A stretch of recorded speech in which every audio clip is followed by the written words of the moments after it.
Good evening all. നമ്മുടെ സെഷൻ്റെ അടുത്ത നമ്മൾ കോഴ്സുമായി മുന്നോട്ട് പോവുകയാണ്. കോഴ്സിൻ്റെ 4ാം ലെക്ചറിൻ്റെ 2ാം സെഷനിലാണ് നമ്മളുള്ളത്. അപ്പോൾ ഇന്ന് കൂടുതൽ മലബാർ റവല്യൂഷൻ്റെ കുറച്ചുകൂടി ഗ്ലോബൽ കോണ്ടെക്സ്റ്റിൻ്റെ വേറൊരു ഏരിയ ഇന്ന് നമുക്ക് മുമ്പിൽ സൈഫുക്ക് അവതരിപ്പിക്കും.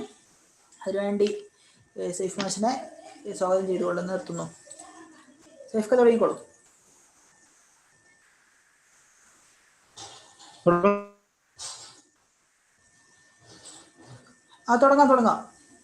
തുടങ്ങട്ടെ. ഓക്കെ തുടങ്ങിക്കോളൂ. ഓക്കെ.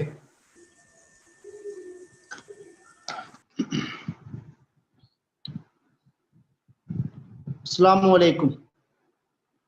അസ്സലാത്തു വസ്സലാമു അലാ റസൂലിൽ അമീൻ വഅലാ ആലിഹി വസ്വഹ്ബിഹി അജ്മഈൻ. അമ്മാ ബഅദ്.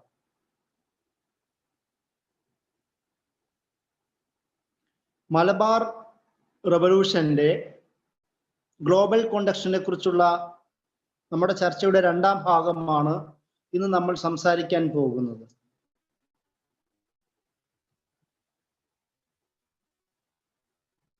ആയിരത്തി 1909 സുൽത്താൻ അബ്ദുൽ ഹമീദ് സെക്കൻഡിന്റെ പതനത്തോടുകൂടി, അല്ലെങ്കിൽ അദ്ദേഹത്തെ യുവതുർക്കികളുടെ നേതൃത്വത്തിലുള്ള വിമതന്മാർ ഉസ്മാനിയ ഖിലാഫത്തിൽ തന്നെ ഉയർന്നു വരികയും അദ്ദേഹത്തെ ഖലീഫ എന്ന് പറയുന്ന സ്ഥാനത്തിൽ നിന്ന് മാറ്റുകയും മുഴുവൻ അധികാരവും നിയന്ത്രണവും അവരുടെ കയ്യിലേക്ക് കൊണ്ടുവരുന്നതോടു കൂടിയാണ് യഥാർത്ഥത്തിൽ അക്ഷരാർത്ഥത്തിൽ ഉസ്മാനിയ ഖിലാഫത്തിന്റെ പതനം, അതായത് അവസാനത്തെ ഇമ്മീഡിയറ്റ് കോസ് എന്ന് പറയുന്ന സംഭവിക്കുന്നത് ആ ഒരു കാലഘട്ടത്തോടു കൂടിയാണ്. ഉസ്മാനിയ ഖിലാഫത്തിന് ഏകദേശം 16, 17, 18 നൂറ്റാണ്ടുകളിലൊക്കെ പിന്നോട്ട് പോവുകയാണെങ്കിൽ അതിന്റെ പതനത്തിന്റെ ചില കാരണങ്ങൾ നമുക്ക് കണ്ടെത്താൻ കഴിയും. വിവിധ ഉസ്മാനിയ ഖിലാഫത്തിന്റെ കീഴിലുള്ള വിവിധ രാഷ്ട്രങ്ങൾ സ്വാതന്ത്ര്യം പ്രഖ്യാപിക്കുന്നത്, വിവിധ രാഷ്ട്രങ്ങളുമായി കരാറുകൾ ഏർപ്പെടുന്നത്, കരാറുകൾ ഏർപ്പെട്ടതോടുകൂടി അവരുമായി അവരുടെ സ്ഥലങ്ങൾ ഒഴിച്ചു കൊടുക്കേണ്ടി വരുന്നത്, അതുപോലെ തന്നെ സമുദ്ര മേഖലയിലെ വിവിധ മേഖലകളിലെ വ്യാപാര മേഖലകളിലെ നിയന്ത്രണം നഷ്ടമാകുന്നത്, അങ്ങനെ വിവിധ തരത്തിലുള്ള സന്ധികളിലൂടെയും രഞ്ജികളിലൂടെയും സമ്മർദ്ദങ്ങളിലൂടെയും ഖിലാഫത്തിന്റെ അധികാരം പെതുക്കെ നഷ്ടമായി വരുന്നുണ്ടായിരുന്നു. 17, 18, 19 നൂറ്റാണ്ടുകളിലൂടെ അതൊക്കെ സംഭവിക്കുന്നുണ്ടായിരുന്നു. എന്നാൽ അവസാനവും ബാക്കി വന്ന പ്രദേശങ്ങൾ സംരക്ഷിച്ച് നിർത്തിയത് സുൽത്താൻ അബ്ദുൽ ഹമീദ് സെക്കൻഡിന്റെ കാലഘട്ടത്തിലാണ്. അത് നമ്മുടെ കേരളത്തിന്റെ ഒരു പശ്ചാത്തലവും കൂടി ആ വിഷയത്തിൽ ഞാൻ ചേർത്ത് പറഞ്ഞിരുന്നു. മമ്പുറം തങ്ങളുടെ ഒരു സാന്നിധ്യവും കൂടി ഈ പറയുന്ന അറബ് നാടുകളിലെ അവിടുത്തെ നിയന്ത്രണം ദുർബലമായിരിക്കുന്ന ഒരു സാഹചര്യത്തിൽ മമ്പുറം തങ്ങളുടെ സാന്നിധ്യം ആ പ്രദേശത്തെ അധികാരത്തെ വീണ്ടും കേന്ദ്രീകരിക്കുന്നതിന് കാരണമായിരുന്നു എന്ന് പറഞ്ഞിരുന്നു. അതിനുശേഷമാണ് സ്വാഭാവികമായും ഇദ്ദേഹത്തിന്റെ അധികാരത്തിൽ ഈ പറയുന്ന യുവ തുർക്കികളുടെ വരവും അവരുടെ അധികാരത്തിന്റെ സ്വാധീനവും അവർക്ക് പുറത്തു നിന്നുള്ള സപ്പോർട്ടും, അതായത് ഉസ്മാനിയ ഖിലാഫത്തിനെ എതിർക്കുന്ന ആൾക്കാരുടെ സ്വാഭാവികമായും സപ്പോർട്ടും ഇവർക്ക് കൂടെ ഉണ്ടായിരുന്നു.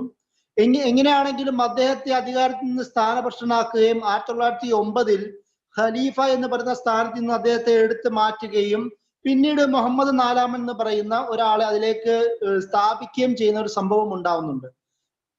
അതിനുശേഷം 1909 ശേഷം വരുന്ന എല്ലാ തരം ഖലീഫമാരും സുൽത്താൻമാരും പാവകളായിരുന്നു, അതായത് യുവ തുർക്കികളുടെ കയ്യിലുള്ള പാവകളായിരുന്നു. ഇതിന്റെ കൂടെ നമ്മൾ മനസ്സിലാക്കേണ്ട ഒരു കാര്യം, ഈ ഒരു സമയത്ത് പോലും 1910 മുതൽ ഏകദേശം 1924 വരെയുള്ള കാലഘട്ടങ്ങളാണെങ്കിൽ പോലും തുർക്കികൾ അന്നും ബ്രിട്ടീഷ് വിരുദ്ധ നിലപാട് സ്വീകരിച്ചിരുന്ന കാലഘട്ടം കൂടിയാണ്. അതായത് ഉസ്മാനിയ ഖിലാഫത്തിന്റെ പതനം സംഭവിക്കുന്നതാണെങ്കിൽ പോലും ബ്രിട്ടീഷ് ഇമ്പീരിയലിസത്തിന് നേരെ ഓപ്പോസിറ്റ് നിലപാടെടുക്കുന്ന സാഹചര്യമായിരുന്നു. അതുകൊണ്ട് ഈ ഗ്രീക്ക് വിരുദ്ധ യുദ്ധത്തിൽ കമാൽ പാഷ അധികാരത്തിലേക്ക് കയറി വരികയും കമാൽ പാഷയുടെ നിയന്ത്രണത്തിൽ ഈ പറയുന്ന സൈന്യങ്ങളൊക്കെ വരികയും ചെയ്യുന്ന സാഹചര്യത്തിലും അപ്പോഴും ഏകദേശം 20-23 വരെയുള്ള കാലഘട്ടം വരെയെങ്കിലും കമാൽ പാഷയെ ഗാസി അൽ ഇസ്ലാം എന്നാണ് പേര് വിളിച്ചിരുന്നത്. അതായത് ഖിലാഫത്തിന്റെ സൈന്യത്തെ സൈന്യത്തിന്റെ ഗാസി, അതിന്റെ നേതാവ് എന്നുള്ള പേരാണ്, ആ ഒരു ഇസ്ലാമിക ടെർമിനോളജിയാണ് കമാൽ പാഷയ്ക്ക് അന്ന് ഉപയോഗിച്ചിരുന്നത്. കാരണം ആ ഒരു പേരില്ലെങ്കിൽ പോലും അന്നും ഖിലാഫത്ത് ഉണ്ടായിരുന്നു. 1923 തുർക്കി സ്റ്റേറ്റ് ആയി പ്രഖ്യാപിക്കുന്നതും 1924 ഖിലാഫത്ത് എന്ന് പറയുന്ന സ്ഥാനം പോലും എടുത്തു കളയുന്നത് വരെയും പേരിനെങ്കിൽ പോലും ഖിലാഫത്ത് എന്ന് പറയുന്ന സ്ഥാനം ഉണ്ടായിരുന്നു. അവസാനം വഹീദ്ദീൻ ഖാൻ എന്ന് പറയുന്ന ഒരാളുടെ, മജീദ്, വഹീദ്, വിവിധ പേരുകൾ, വിവിധ ആൾക്കാർ ആ ഒരു സമയത്ത് സുൽത്താൻമാരായി ഇവിടെ ഭരിക്കുന്നുണ്ടായിരുന്നു പേരിനെങ്കിലും, അവരും ഉണ്ടായിരുന്നു. അപ്പോഴും കമാൽ പാഷ ഈ പറയുന്ന സൈന്യത്തിന്റെ നേതാവായിരുന്നു. അപ്പോ ഖിലാഫത്തിന്റെ നേതാവ് എന്ന നിലയിലാണ് അന്നും കമാൽ പാഷ അറിയപ്പെട്ടിരുന്നത്. ഈ ഒരു സാഹചര്യമാണ് കേരളത്തിലേക്കും അല്ലെങ്കിൽ ഇന്ത്യയിലേക്കും സൗത്ത് ഏഷ്യയിലേക്കും ഖിലാഫത്തിന്റെ പതനവുമായി ബന്ധപ്പെട്ട ചർച്ചകൾ ശക്തമാവാനുള്ള പ്രധാനപ്പെട്ട കാരണം. ഗ്രീക്ക് യുദ്ധം നടക്കുന്നതും അതുപോലെ തന്നെ ബ്രിട്ടീഷ് ഇമ്പീരിയലിസം തുർക്കിയെ വലയം ചെയ്യുന്നതും ഉള്ള സാഹചര്യം ഉണ്ടായിരുന്നു. തുർക്കികൾ ഗ്രീക്കുകാരെ പരാജയപ്പെടുത്തുന്ന സാഹചര്യം കമാൽ പാഷയെ കൂടുതൽ ശക്തനാക്കുകയും തുർക്കികൾക്കിടയിലുള്ള ഒരു വീരേതിഹാസമായി, വീരപുരുഷനായി മാറ്റുകയും ചെയ്യുന്നുണ്ടായിരുന്നു. അതിന്റെ കൂടെ തന്നെ ബ്രിട്ടീഷുകാരുടെ ഈ പറയുന്ന അറ്റാക്കിനെ ചെറുക്കുകയും ഇന്ന് ബാക്കിയുള്ള തുർക്കിയെ സംരക്ഷിച്ചു നിർത്തുകയും ചെയ്തത് കമാൽ പാഷയാണ് എന്നതുകൊണ്ടാണ് കമാൽ പാഷയെ അത്താതുർക്ക്, തുർക്കിയുടെ പിതാവ് എന്ന് തുർക്കിക്കാർ തന്നെ വിശേഷിപ്പിക്കുന്നത്. ഈ ഒരു സാഹചര്യം കൂടി മനസ്സിലാക്കിയിട്ട് വേണം നമ്മൾ നമ്മുടെ വിഷയത്തിലേക്ക് കടക്കാൻ. കാരണം കമാൽ പാഷയെ സ്വാഭാവികമായും നമ്മൾ മനസ്സിലാക്കുന്നത് ഖിലാഫത്തിന്റെ പതനത്തിന് കാരണക്കാരനാണ്, ഇസ്ലാമിക ചിഹ്നങ്ങളെ എതിർക്കുന്ന ആളാണ്. ഇതൊക്കെ ആണെങ്കിൽ പോലും തുർക്കിയിൽ കമാൽ പാഷ വീരേതിഹാസമായിരുന്നു. കമാൽ പാഷ ഹീറോ, വീരപുരുഷനായിരുന്നു. ആ ഒരു സാഹചര്യത്തിൽ കൂടിയാണ് ഈ പറയുന്ന സമകാലിക ആ ഒരു കാലിക സംഭവങ്ങളൊക്കെ ഉണ്ടാകുന്നത്. ഈ ഒരു കാലഘട്ടത്തിൽ, അതായത് ബ്രിട്ടീഷ് വിരുദ്ധ നിലപാട് ശക്തമാവുകയും സ്വാഭാവികമായും ഇന്ത്യയിൽ തന്നെ ഇന്റർനാഷണൽ കോൺഗ്രസ് ഒക്കെ ഉയർന്നു വരികയും ഇന്ത്യയിൽ തന്നെ ബ്രിട്ടീഷ് വിരുദ്ധ നിലപാട് ശക്തമാവുകയും ചെയ്യുന്ന ഒരു സാഹചര്യത്തിലാണ് അവിടെ ബ്രിട്ടന്റെ ശക്തമായ ഒരു വെല്ലുവിളി, ഭീഷണി ഈ പറയുന്ന ഉസ്മാനിയ ഖിലാഫത്തിന്റെ പ്രദേശത്ത് നേരിടുന്നത്. ആ ഒരു സാഹചര്യത്തിലാണ് ഖിലാഫത്ത് മൂവ്മെന്റ് എന്ന് പറയുന്ന ഒരു മൂവ്മെന്റ് ശക്തമായി ഉടലെടുക്കുന്നത് തന്നെ. ബോംബെയിൽ കേന്ദ്രീകരിച്ചുകൊണ്ടാണ് ഇത് സ്ഥാപിക്കുന്നത്. ആദ്യത്തെ ഖിലാഫത്ത് കമ്മിറ്റി അവിടെയാണ് ഉണ്ടാവുന്നത്. പിന്നീട് അതേ കാലഘട്ടത്തിൽ തന്നെയാണ് ഈ സംഭവം നമ്മുടെ കേരളത്തിലേക്കും ഉണ്ടാവുന്നത്. 1920 തന്നെ 1920 അതായത് 1919 അവിടെ ഉണ്ടായി. മൗലാന മുഹമ്മദ് അലി, ഷൗക്കത്ത് അലി, അതുപോലെ അജ്മൽ ഖാൻ അടക്കമുള്ള, ഡോക്ടർ അൻസാരി അടക്കമുള്ള മുസ്ലിം നിരയുടെ നേതൃത്വത്തിലാണ് ഈ പറയുന്ന ഖിലാഫത്ത് മൂവ്മെന്റ് ശക്തമാവുന്നത്. അതേ കാലഘട്ടത്തിൽ തന്നെ കുറച്ച് മാസങ്ങൾക്ക് ശേഷം നമ്മുടെ ഈ കേരളത്തിൽ മലബാറിൽ 1920 ജൂലൈയിൽ ആദ്യത്തെ ഖിലാഫത്ത് കമ്മിറ്റി ഉണ്ടാവുന്നു.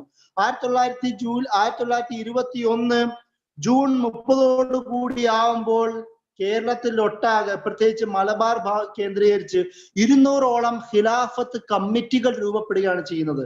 വളരെ ചുരുങ്ങിയ കാലത്തിനിടയിൽ ഖിലാഫത്തിന്റെ ആ അവബോധം നിലനിർത്തുക എന്ന ലക്ഷ്യത്തോടു കൂടി, ഖിലാഫത്തിനെതിരെ പോരാടുക എന്നുള്ള ലക്ഷ്യത്തോടു കൂടി ഏകദേശം ഈ പറയുന്ന 1920 ജൂലൈ മുതൽ 1921 ജൂൺ വരെയുള്ള കാലഘട്ടങ്ങളിൽ 200ഓളം ഖിലാഫത്ത് കമ്മിറ്റി രൂപപ്പെടുക എന്ന് വെച്ചാൽ അത്രത്തോളം സ്വാധീനം, ഈ വിഷയത്തിന്റെ സ്വാധീനം കേരളീയ അല്ലെങ്കിൽ മലബാർ മുസ്ലിങ്ങൾക്കിടയിൽ ശക്തമായി എന്നതിന്റെ അടയാളമാണ്. എന്തായിരുന്നു ഖിലാഫത്ത് കമ്മിറ്റിയുടെ അല്ലെങ്കിൽ ഖിലാഫത്ത് മൂവ്മെന്റിന്റെ പ്രധാന ലക്ഷ്യങ്ങൾ? അതും കൂടി നമ്മൾ അനിവാര്യമായും അറിഞ്ഞിരിക്കേണ്ടതുണ്ട്. ഇതിന്റെ എയിമായിട്ട് അവർ പ്രധാനമായും മുന്നോട്ട് വെച്ചിരുന്നത് ഒന്നാമത്തത് ഖിലാഫത്തിനെ സംരക്ഷിക്കുക. തകർന്നുകൊണ്ടിരിക്കുന്ന ബ്രിട്ടീഷ് ഇമ്പീരിയലിസത്തിന്റെ ഭീഷണി നേരിടുന്ന, ഗ്രീക്കുകാരുടെ ഭീഷണി നേരിടുന്ന, അതുപോലെ തന്നെ അയൽപ്പക്ക രാഷ്ട്രങ്ങളുടെ ഭീഷണി നേരിടുന്ന ഖിലാഫത്തിന്, ആ ഇസ്ലാമിക ആധിപത്യത്തെ സംരക്ഷിക്കുക എന്നാണ് ഒന്നാമത്തെ ലക്ഷ്യം. അതിനെ സംരക്ഷിക്കുകയും അതിനെ അത് നിലനിർത്തുകയും ചെയ്യുക എന്നത് രണ്ടാമത്തതായിരുന്നു. അതുപോലെ തന്നെ സ്വാഭാവികമായും ഇസ്ലാമിക പ്രദേശങ്ങൾ നഷ്ടപ്പെടുന്നതോടുകൂടി സംഭവിക്കുന്ന പ്രധാനപ്പെട്ട ഒരു കാര്യം, ഇസ്ലാമിന്റെ ലോകത്ത് ഏറ്റവും കൂടുതൽ പരിപാവനമായി കൽപ്പിക്കപ്പെടുന്ന പുണ്യപ്രദേശങ്ങളെ സംരക്ഷിച്ചു നിർത്തുക, മസ്ജിദുൽ അഖ്സ അടക്കം. എന്തുകൊണ്ടാണ് മസ്ജിദുൽ അഖ്സ ഇതിനെ ചേർത്ത് പറയുന്നത്? കാരണം മസ്ജിദുൽ അഖ്സ പുണ്യപ്രദേശമാണ്, നമുക്കെല്ലാവർക്കും അറിയാം. മക്കയും മദീനയും ഫലസ്തീനും അടക്കമുള്ള പ്രദേശങ്ങളെ, അതിന്റെ പരിപൂർണതയെ, അതിന്റെ പരിപാവനതയെ, അതിന്റെ പരിശുദ്ധതയെ അതേപോലെ സംരക്ഷിച്ചു നിർത്തുക, മുസ്ലിങ്ങളുടെ കീഴിൽ തന്നെ നിലനിർത്തുക എന്ന് പറയുന്ന ഒരു ലക്ഷ്യം അതിന്റെ കൂടെ ഉണ്ടായിരുന്നു. ഈ ഒരു മസ്ജിദുൽ അഖ്സയുടെ ചർച്ച ഏകദേശം നമ്മളെ കൊണ്ടുപോകുന്നത് അറബ് മാൻഡേറ്റുമായി ബന്ധപ്പെട്ട്, അതുപോലെ തന്നെ ഈ അറബ് ലോകം അവര് ഇസ്ലാമിക ലോകത്തെ ഖിലാഫത്തിൽ നിന്ന് വേറിട്ട് കൊണ്ട് മറ്റൊരു ദിശയിൽ ചർച്ച ചെയ്യാൻ പോകുമ്പോൾ അവിടുത്തെ അധിനിവേശ ശക്തികളുമായി നടത്തുന്ന രഹസ്യമായും പരസ്യമായിട്ടുമുള്ള ചർച്ചകളുടെ ഫലമായി ഫലസ്തീൻ അടക്കമുള്ള ഇറാഖ്, ലിബിയ, അതുപോലെ തന്നെ ജോർദാൻ, ഈ അടക്കമുള്ള നല്ലൊരു ശതമാനം പ്രദേശങ്ങൾ ഈ പറയുന്ന ഇറ്റലി, ഫ്രാൻസ്, അതുപോലെ തന്നെ ഇറ്റലി, ഫ്രാൻസ്, ബ്രിട്ടൻ രാഷ്ട്രങ്ങളുടെ കയ്യിലേക്ക് നഷ്ടപ്പെടുകയുണ്ടായി. ആ ഒരു സാഹചര്യത്തിലാണ് നമുക്കെല്ലാവർക്കും അറിയാവുന്നതുപോലെ 1915-16 മക്നോഹൻ, ഷെരീഫ് ഹുസൈൻ രഹസ്യ ചർച്ച ഉണ്ടാവുന്നതും ആ ഒരു കാലഘട്ടത്തിൽ അത് ഈ പറയുന്ന അറേബ്യൻ പ്രദേശത്തെ വിഘടിച്ചുകൊണ്ട് ബാക്കിയുള്ള പ്രദേശങ്ങൾ അവിടെ ഉണ്ടാവുകയും ഷെരീഫ് ഹുസൈനെ അവിടുത്തെ രാജാവായി പ്രഖ്യാപിക്കുകയും ചെയ്യും എന്നൊക്കെ പറഞ്ഞുള്ള ചർച്ചകൾ ഉണ്ടാവുന്നത് ആ ഒരു കാലഘട്ടത്തിലാണ്. എന്നാൽ ഈ പറയുന്ന ഒരു സൈഡിൽ ബ്രിട്ടീഷ് ഇമ്പീരിയലിസം ഷെരീഫ് ഹുസൈനെ കിങ്ങായി പ്രഖ്യാപിക്കാനുള്ള തയ്യാറെടുപ്പ് നടത്തുക, അതേസമയം തന്നെ ഷെരീഫ് ഹുസൈനെ ആക്രമിക്കാൻ അബ്ദുൽ അസീസ് ബിൻ സൗദിനെ സൈനികമായി ഷേക്സ്പിയർ എന്ന് പറയുന്ന ഏജന്റിനെ ഉപയോഗിച്ചുകൊണ്ട് സഹായിക്കുകയും ചെയ്യുക. ഒരേ സമയം തന്നെ ഷെരീഫ് ഹുസൈന്റെ അടുത്ത് ലോറൻസ് ഓഫ് അറേബ്യ എന്ന് പറയുന്ന ഒരു ഏജന്റും, അതുപോലെ തന്നെ കിങ് അബ്ദുൽ അസീസ് ബിൻ സൗദിന്റെ അടുത്ത് ഷേക്സ്പിയർ എന്ന് പറയുന്ന മറ്റൊരു ഏജന്റെയും അയച്ചുകൊണ്ട് ഡിവൈഡ് ആൻഡ് റൂൾ നടത്തിയ ഒരു ചരിത്രം ബ്രിട്ടീഷ് ഇമ്പീരിയലിസത്തിനുണ്ട്. ഈ പറയുന്ന വാഗ്ദാനം കൊടുക്കുന്ന അതേ സമയത്ത് തന്നെയാണ് ബ്രിട്ടീഷ് മാൻഡേറ്റ് ബാൽഫർ ഡിക്ലറേഷൻ പ്രഖ്യാപിക്കുന്നത്. 1917 ബാൽഫർ ഡിക്ലറേഷൻ പ്രഖ്യാപിക്കുന്നത്. അതായത് ഞാൻ നേരത്തെ പറഞ്ഞതുപോലെ പരിശുദ്ധമായ സ്ഥലത്തിന്റെ പ്രധാന ഭാഗമായ ഫലസ്തീനിൽ യഹൂദർക്ക്, ഇസ്രായേലികൾക്ക് അവർക്കൊരു സ്റ്റേറ്റ് സ്ഥാപിക്കും എന്ന് പറയുന്ന വാഗ്ദാനം ഉറപ്പ് നൽകുന്നത് ഈ ബാൽഫർ ഡിക്ലറേഷനും കൂടിയാണ്. ഇതെല്ലാം ഈ പറയുന്ന ഉസ്മാനിയ ഖിലാഫത്തിന്റെ പതനത്തിലേക്ക് നയിക്കുന്ന കാരണമാണ്. അതുകൊണ്ടും കൂടിയാണ് പരിപാവനമായ സ്ഥലങ്ങൾ സംരക്ഷിക്കുക എന്ന് പറയുന്ന ലക്ഷ്യവും കൂടി ഇവർ മുന്നിൽ വെച്ചിരുന്നത്. അതുപോലെ തന്നെ നാലാമത്തെ പ്രധാനപ്പെട്ട ലക്ഷ്യമായിരുന്നു ഉസ്മാനിയ ഖിലാഫത്തിന്റെ യൂണിറ്റി, ആ ഐക്യം അതുപോലെ നിലനിർത്താൻ പരിശ്രമിക്കുക എന്ന് പറയുന്നത്. എന്നാൽ ഈ പറയുന്ന ലക്ഷ്യങ്ങളൊക്കെയും ആയിരുന്നെങ്കിൽ പോലും പ്രാദേശികമായി ഇതൊന്നും വിജയിക്കുന്നതുമായിരുന്നില്ല. കാരണം അവിടെ ഫ്രഞ്ച്, ഇറ്റാലിയൻ, അതുപോലെ തന്നെ ബ്രിട്ടീഷ് ഇമ്പീരിയലിസ്റ്റ് ശക്തികൾ അറബ് നാടുകളിൽ പിച്ചുകീറി സ്വന്തമായി എടുത്തിരിക്കുന്ന ഒരു സാഹചര്യവും കൂടി അന്ന് നടക്കുന്നുണ്ടായിരുന്നു എന്നുള്ളതാണ്. എന്താണെങ്കിൽ തന്നെയും ഈ പറയുന്ന ഒരു ഇസ്ലാമിക ആവേശവും വികാരവും ഈ ചർച്ചയിൽ ഉണ്ടാവുകയും ഇന്ത്യയിൽ ബ്രിട്ടീഷ് ഇമ്പീരിയലിസ്റ്റ് വിരുദ്ധ നിലപാടുണ്ടാവുകയും ചെയ്തതോടുകൂടി ഖിലാഫത്ത് കമ്മിറ്റികളുടെ ഖിലാഫത്തിനെ കുറിച്ചുള്ള ബോധവും അതുപോലെ തന്നെ ഇന്റർനാഷണൽ കോൺഗ്രസിന്റെ ദേശീയ പ്രസ്ഥാനവും ഒന്നിച്ചു ചേരുകയും അവിടെ ഒന്നിച്ചു വന്ന് ഒരേ സമയം തന്നെ ഇന്ത്യയിലെ ബ്രിട്ടീഷ് വിരുദ്ധ സമരത്തിന്റെ പ്രധാന ഭാഗമായി തീരുകയും ചെയ്തു. അതുകൊണ്ട് തന്നെ ഇന്ത്യയിലെ ഹിന്ദുക്കളും മുസ്ലിങ്ങളും എല്ലാ മതസ്ഥരും ഒരുപോലെ ഈ പറയുന്ന ബ്രിട്ടീഷ് വിരുദ്ധ സമരത്തിന്റെ പങ്കാളിയായി മാറ്റാൻ ഈ പറയുന്ന ഖിലാഫത്ത് മൂവ്മെന്റിന് കഴിഞ്ഞു എന്നുള്ളതാണ്. അതുകൊണ്ട് തന്നെയാണ് ഗാന്ധി പോലും ഈ ഒരു കാര്യത്തിന് ഉപയോഗിക്കുകയും ചെയ്തത്. അങ്ങനെ ഈ ഒരു പശ്ചാത്തലത്തിലാണ് കേരളത്തില് ഈ പ്രസ്ഥാനത്തിന്റെ വ്യാപനം ഉണ്ടാവുകയും ആ വ്യാപനത്തിന് ശേഷം 1920 ഓഗസ്റ്റില് ഗാന്ധിയും അബുൽ കലാം ആസാദും അടക്കമുള്ള ദേശീയ നേതൃത്വം, ഖിലാഫത്ത് കമ്മിറ്റിയുടെ പേരിൽ തന്നെയുള്ള ദേശീയ നേതൃത്വം കാലിക്കറ്റ്, കോഴിക്കോട് ബീച്ചിൽ ഒരുമിച്ച് കൂടുകയും 20,000-ഓളം ആൾക്കാർ ആ പരിപാടിയിൽ പങ്കെടുത്തിരുന്നു എന്നാണ് ചരിത്രം പറയുന്നത്. ഈ പരിപാടിയിൽ തന്നെ പങ്കെടുക്കുകയും ആ പരിപാടിയിൽ തന്നെ ക്യാഷ് സ്വരൂപിക്കുകയും ചെയ്തു എന്നുള്ളതാണ്. ഖിലാഫത്തിന് വേണ്ടി, ഉസ്മാനിയ ഖിലാഫത്തിലേക്ക് അയച്ചു കൊടുക്കുവാൻ ഈ പ്രവർത്തനത്തിന് വേണ്ടി 20,000 രൂപ, അന്നത്തെ 20,000 രൂപ അവർ കളക്ട് ചെയ്തു എന്നാണ് പറയുന്നത്. ആ ഒരു മീറ്റിംഗിൽ തന്നെ മൗലാന ഷൗക്കത്ത് അലിയുടെ പ്രധാനപ്പെട്ട ഒരു പ്രസംഗമുണ്ട്. അദ്ദേഹം പറയണത്, ഇത് ഈ പറയുന്ന സമരം ഇസ്ലാമിന്റെയും മുസ്ലിങ്ങളുടെയും പ്രധാന ശത്രുവായ ബ്രിട്ടീഷ് ഇമ്പീരിയലിസത്തിന് എതിരെയുള്ള ശത്രുവാണ്. അതില് നമ്മൾ ശക്തരായി നിലനിൽക്കേണ്ടത് അത്യാവശ്യമാണ്. എത്രത്തോളം കാലം നമുക്ക് ശക്തിയുണ്ടോ ആ കാലത്തോളം ബ്രിട്ടീഷ് വിരുദ്ധ നിലപാടിൽ ഉറച്ചു നിൽക്കുകയും അവരോട് യുദ്ധം ചെയ്യുകയും തന്നെ വേണം. അതിന്റെ കൂടെ തന്നെ ദുർബലരാണെങ്കിൽ ഇവിടുന്ന് ഹിജറ ചെയ്യേണ്ട ആവശ്യവും കൂടി വന്നു ചേരും എന്ന് മൗലാന ഷൗക്കത്ത് അലി ആ ഒരു പ്രസംഗത്തിൽ പറയുന്നുണ്ട്. ഇതേ കാലഘട്ടത്തിൽ തന്നെ കാലിക്കറ്റിലെ ഈ യോഗം കഴിഞ്ഞതിന് ശേഷം അവിടെയുള്ള കോഴിക്കോടൻ മുസ്ലിങ്ങൾ എല്ലാവരും, പ്രത്യേകിച്ച് മലബാർ മുസ്ലിങ്ങൾ എല്ലാവരും അവരുടെ സക്കാത്തിന്റെയും നബിദിനത്തിന്റെയും പെരുന്നാളിന്റെയും അവർ ഒരുക്കി വെച്ചിരുന്ന സാമ്പത്തിക കാര്യങ്ങളെല്ലാം ഉസ്മാനിയ ഖിലാഫത്തിലേക്ക് അയച്ചു കൊടുക്കുക എന്ന് പറയുന്ന തീരുമാനവും ഉണ്ടായിരുന്നു.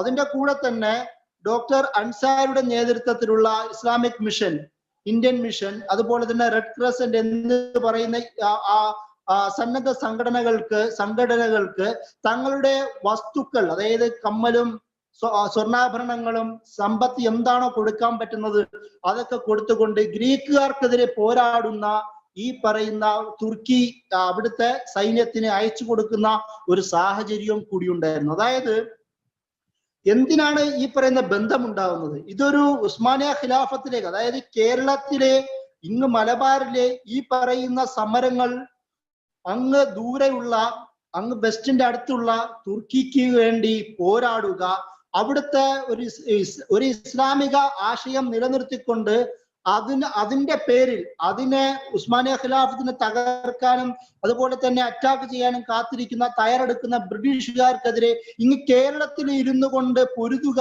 എന്ന് പറയുന്ന ഒരു വീക്ഷണമാണ് ഈ സംഭവങ്ങളിലൂടെയെല്ലാം കേരളീയ മുസ്ലിങ്ങൾ കാണിച്ചു വെച്ചത് എന്നാണ് നമുക്ക് ഇതിൽ നിന്ന് മനസ്സിലാക്കാൻ കഴിയുന്നത്. ഇതിന്റെ കൂടെ തന്നെ നിരവധി പബ്ലിക്കേഷൻസ്, ഒരുപാട് ലേഖകൾ, പ്രത്യേകിച്ച് ആ ഒരു കാലഘട്ടത്തിൽ മൗലാന അബുൽ കലാം ആസാദ് അടക്കമുള്ള വിവിധ പണ്ഡിതന്മാരുടെ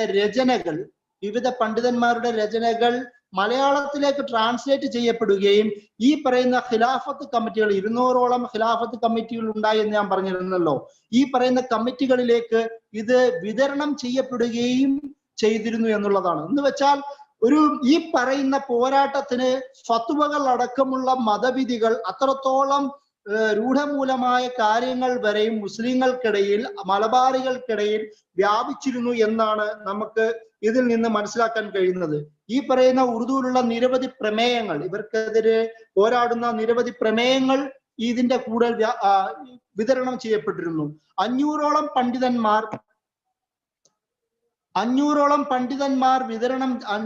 പണ്ഡിതന്മാരുടെ നേതൃത്വത്തിൽ തയ്യാറാക്കിയ മുത്തഫിഖ എന്ന് പറയുന്ന ആ ഒരു ഫത്വകളുടെ കളക്ഷൻ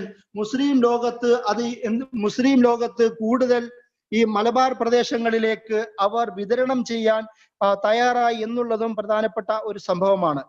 ഇതിൽ തന്നെ നുസ്രത്തുൽ ഇസ്ലാം, തറാമയെ ഖിലാഫത്ത്, ദർദെ ഖിലാഫത്ത് എന്നൊക്കെ അറിയപ്പെടുന്ന നിരവധി പാംപ്ലെറ്റുകൾ, ലഘുലേഖകളും ഫത്വകളും ഈ മലബാർ പ്രദേശങ്ങളിൽ മലയാളത്തിലേക്ക് ട്രാൻസ്ലേറ്റ് ചെയ്യപ്പെട്ടു. മറ്റൊരു പ്രധാനപ്പെട്ട വർക്കാണ് അബുൽ കലാം ആസാദിന്റെ മുഹിമ്മാത്തുൽ മുഅ്മിനീൻ എന്ന് പറയുന്ന ഗ്രന്ഥം. ആമിനുമാന്റെ അകത്ത് പരീക്കുട്ടി മുസ്ലിയാർ എന്നറിയപ്പെടുന്ന കേരളത്തിലെ പ്രമുഖനായ ഒരു പണ്ഡിതനാണ് ഈ ബുക്ക് ഉറുദുവിൽ നിന്ന് മലയാളത്തിലേക്ക് ട്രാൻസ്ലേറ്റ് ചെയ്തത്. ഈ രചനയിൽ അബുൽ കലാം ആസാദിന്റെ ഫത്വകളാണ് പ്രധാനമായും ഇതിലുള്ളത്. അതിൽ അദ്ദേഹം പറയുന്നത്, ഇസ്ലാമിന്റെയും മുസ്ലിങ്ങളുടെയും തന്നെ പ്രധാനപ്പെട്ട ശത്രുവാണ് ബ്രിട്ടീഷുകാർ. അതുകൊണ്ട് ഇവരെ ആരൊക്കെ സപ്പോർട്ട് ചെയ്യുന്നോ അവരൊക്കെ അധർമ്മികളാണ്. അതിന്റെ കൂടെ ഉസ്മാനിയ ഖിലാഫത്ത് യഥാർത്ഥ ഇസ്ലാമിക ഖിലാഫത്തിന്റെ പിന്തുടർച്ച അവകാശപ്പെടുന്ന ഒരു വിഭാഗമാണ്. അതിനെ അങ്ങനെ തന്നെയാണ് മനസ്സിലാക്കേണ്ടത്. ഇതിനെ ആരൊക്കെ എതിർക്കുന്നുവോ യഥാർത്ഥത്തിൽ ശത്രുക്കളെ സഹായിക്കുന്നവരാണ് അവരെന്ന് അബുൽ കലാം ആസാദ് ഈ പറയുന്ന അബുൽ കലാം ആസാദിന്റെ ഈ മുഹിമ്മാത്തുൽ മുഅ്മിനീൻ എന്ന് പറയുന്ന ബുക്കിൽ അദ്ദേഹം വിശദീകരിക്കുന്നുണ്ട്. അതിന്റെ കൂടെ തന്നെ അന്നത്തെ മുസ്ലിങ്ങൾ നമ്മൾ മനസ്സിലാക്കേണ്ട ഒരു കാര്യമുണ്ട്. ഏകദേശം 1912 തന്നെ 12-14 കാലഘട്ടത്തിൽ തന്നെ കേരളത്തിലെ മുസ്ലിങ്ങള് പള്ളികളിൽ 40ഓളം 1912 അത് സംഭവിക്കുന്നത്. 40ഓളം ദിവസം പെരിന്തൽമണ്ണ പള്ളിയിൽ വെച്ചുകൊണ്ട് ഖിലാഫത്തിന്റെ വിക്ടറിക്ക് വേണ്ടി ബ്രിട്ടീഷുകാർക്കെതിരെയും അതുപോലെ തന്നെ ഗ്രീക്ക് ബാക്കിയുള്ള ശക്തികൾക്കെതിരെയും പോരാടുന്ന ഉസ്മാനിയ ഖിലാഫത്തിന്റെ സൈന്യത്തിന്റെ വിജയത്തിന് വേണ്ടി 40ഓളം ദിവസം പ്രാർത്ഥിച്ചിരുന്നു എന്ന് പറയുന്ന ഒരു ചരിത്ര സംഭവം കൂടി നമുക്ക് കാണാൻ കഴിയും. ഇങ്ങനെ ഈ ഒരു പശ്ചാത്തലത്തിൽ തന്നെയാണ് ഈ പറയുന്ന സംഭവങ്ങളൊക്കെ ഉണ്ടാകുന്നത്. അതിന്റെ കൂടെ തന്നെ 1920കളിൽ തന്നെ മുസ്ലിങ്ങൾക്കിടയിൽ വലിയൊരു ചർച്ച ഉണ്ടായത് ഈ മുസ്തഫ കമാൽ പാഷയ്ക്ക് വളരെ രസകരമായ സംഭവങ്ങളൊക്കെ ഉണ്ടായിട്ടുണ്ട്. മുസ്തഫ കമാൽ പാഷയ്ക്ക് ഒരു വാളും ഒരു വിമാനവും കൂടി വാങ്ങി ഗിഫ്റ്റായി കൊടുക്കുവാൻ, അതായത് ഗാസി അൽ ഇസ്ലാമിന്റെ ഖിലാഫത്ത് സൈന്യത്തിന്റെ നേതാവായ കമാൽ പാഷയ്ക്ക് സമ്മാനമായിട്ട് വാളും വിമാനവും കൂടി നൽകാനുള്ള തയ്യാറെടുപ്പുകൾ ഈ കാലഘട്ടത്തിൽ ഉണ്ടായി എന്നുള്ളതും പ്രധാനപ്പെട്ട ഒരു സംഭവമാണ്. ഇതൊക്കെ പറയുമ്പോഴും ഈ സംഭവങ്ങളൊക്കെ പറയുമ്പോഴും നമ്മൾ പ്രധാനമായും മനസ്സിലാക്കിയിരിക്കേണ്ട മറ്റൊരു വസ്തുത, യഥാർത്ഥത്തിൽ ഉസ്മാനിയ ഖിലാഫത്ത് എന്ന് പറയുന്ന ആ ഒരു കൺസെപ്റ്റിനോട് കേരളീയ മുസ്ലിങ്ങൾക്ക് എല്ലാവർക്കും ഒരേ നിലപാടായിരുന്നു എന്ന് നമ്മൾ കരുതേണ്ടതില്ല. കാരണം ബ്രിട്ടീഷ് അനുകൂല പണ്ഡിതന്മാർ എന്നും ഉണ്ടായിരുന്നു. നമുക്കറിയാം, എല്ലാ കാലത്തും മുസ്ലിം ഒരേ വീക്ഷണക്കാർ പുലർത്തുന്നവരല്ല. അത് മാത്രമല്ല, അധികാരികളോട് ഒട്ടി നിൽക്കുന്ന ആ പോരാട്ടങ്ങളൊക്കെ ഉണ്ടാവുമ്പോഴും പോരാട്ടങ്ങളെ നിരസിക്കുന്ന മർദ്ദകരായ അധികാരികളെ സഹായിക്കുകയും പ്രത്യക്ഷമായും പരോക്ഷമായും സഹായിക്കുകയും ചെയ്യുന്ന ധാരാളം പണ്ഡിതന്മാർ എല്ലാ കാലത്തും ഉണ്ടായിട്ടുണ്ട്, അന്നും ഉണ്ടായിരുന്നു എന്നുള്ള ഒരുപാട് സംഭവങ്ങളും നമുക്ക് ഇതുമായി ചേർത്ത് വായിക്കാൻ കഴിയും. 1914 കോഴിക്കോട് ഹിദായത്ത് സഭ ഹാളിൽ വെച്ച് സുപ്രധാനമായ ഒരു മീറ്റിംഗ് കൂടുകയുണ്ടായി. ആ മീറ്റിംഗില് ആ ഒരു മീറ്റിംഗിൽ സംഭവിച്ചത് ഒരു കത്തെഴുതാൻ തീരുമാനിച്ചു. അതായത് കുറച്ച് ബ്രിട്ടീഷ് അനുകൂല പണ്ഡിതന്മാരുടെ മീറ്റിംഗ് ആയിരുന്നു ആ മീറ്റിംഗിൽ ഉണ്ടായിരുന്നത്. ആ മീറ്റിംഗില് ഉസ്മാനിയ ഖിലാഫയ്ക്ക് ഒരു കത്തെഴുതി ആ കത്തിലൂടെ പറയാൻ ഉദ്ദേശിച്ചത് ബ്രിട്ടീഷ് വിരുദ്ധ നിലപാട് നിർത്തുകയും ബ്രിട്ടീഷിനോട് നിങ്ങൾ പോരാടാൻ പാടില്ല എന്ന് കൽപ്പിക്കുകയും ആവശ്യപ്പെടുകയും ചെയ്യുന്ന കത്തായിരുന്നു അന്ന് ചെയ്തത്. അത് മാത്രമല്ല, ഈ പറയുന്ന ബ്രിട്ടീഷുകാർക്ക് വേണ്ടി പ്രാർത്ഥിക്കാനും കേരളത്തിലെ മുഴുവൻ മുസ്ലിങ്ങളോടും ആവശ്യപ്പെടുകയും ചെയ്യുന്ന ഒരു കത്തായിരുന്നു. പള്ളികളിൽ പ്രാർത്ഥന നടത്തണമെന്ന് പറയുന്ന ഒരു കത്തും കൂടിയായിരുന്നു ആ കത്തും. അത് മാത്രമല്ല, വേറെയും ചില ഫത്വകളുടെ തന്നെ കളക്ഷൻ ഈ കാലത്ത് പ്രസിദ്ധീകരിക്കപ്പെടുകയുണ്ടായിരുന്നു. 1921 സെപ്റ്റംബർ 22 കാലഘട്ടത്തിൽ പൊന്നാനിയിൽ തട്ടാങ്കര കുട്ടിയാമം മുസ്ലിയാരുടെ നേതൃത്വത്തിലുള്ള ഒരു വിഭാഗം ബ്രിട്ടീഷ് അനുകൂല പണ്ഡിതന്മാർ മഹക്കുൽ ഖലാഫ് അലാ ഇസ്മിൽ ഖിലാഫ, അതായത് ഖിലാഫത്തിനെ കുറിച്ചുള്ള ശരിയായ വസ്തുത എന്ന രീതിയിൽ ഒരു ഫത്വകളുടെ കളക്ഷൻ തന്നെ എഴുതി ഉണ്ടാക്കി പബ്ലിഷ് ചെയ്തിരുന്നു അവർ. ആ ഫത്വകൾ അവർ പ്രധാനമായി പറഞ്ഞിരുന്നത് ബ്രിട്ടീഷ് അധികാരികളെ, ബ്രിട്ടീഷ് ഈ ഭരണകൂടത്തെ അംഗീകരിക്കേണ്ടതും അതുപോലെ തന്നെ അനുസരിക്കേണ്ടതും അത്യാവശ്യമാണ്, മാൻഡേറ്ററി ആണ് എന്ന രീതിയിലായിരുന്നു അതിന്റെ പ്രധാനപ്പെട്ട ഒരു വസ്തുത. രണ്ടാമത് അതിൽ പറഞ്ഞിരുന്നത് 200ഓളം വർഷങ്ങളായി ഇന്ത്യയെ ഭരിക്കുന്ന ഈ ബ്രിട്ടീഷുകാർ ഇതുവരെ ഈ ഇന്ത്യൻ മുസ്ലിങ്ങൾക്ക് പ്രത്യേകിച്ച് ഉപദ്രവമൊന്നും ഉണ്ടാക്കിയിട്ടില്ല എന്ന് മാത്രമല്ല, മുസ്ലിങ്ങളുടെ ആരാധന ജീവിത കാര്യങ്ങളിൽ അവർ ഇടപെട്ടിട്ടില്ല. ഇനി ആരെങ്കിലും ഇസ്ലാം സ്വീകരിച്ചു വരികയാണെങ്കിൽ അവരെ തടഞ്ഞിട്ടുമില്ല. ഇനി ആരെങ്കിലും ഇസ്ലാം സ്വീകരിക്കുകയാണെങ്കിൽ അതിനെതിരെ പ്രശ്നമുണ്ടാക്കുമ്പോൾ ബ്രിട്ടീഷ് ഇമ്പീരിയലിസം മുസ്ലിങ്ങളെ സപ്പോർട്ട് ചെയ്യുന്ന സാഹചര്യമാണ് ഉള്ളത്. അതുകൊണ്ട് ഈ ബ്രിട്ടീഷുകാർക്കെതിരെ പോരാടുന്നത് വൻപാപങ്ങളിൽ ഒന്നായിട്ട് എണ്ണണം എന്ന് പറയുന്ന പ്രമേയമാണ് ഈ മഹക്കുൽ ഖലാഫ് അലാ ഇസ്മിൽ ഖിലാഫ എന്ന് പറഞ്ഞ പേരിൽ തട്ടാങ്കര കുട്ടിയാമ മുസ്ലിയാരുടെയും കൂട്ടരുടെയും ഈ പബ്ലിക്കേഷനിൽ പ്രധാനമായി പറഞ്ഞിരുന്നത്.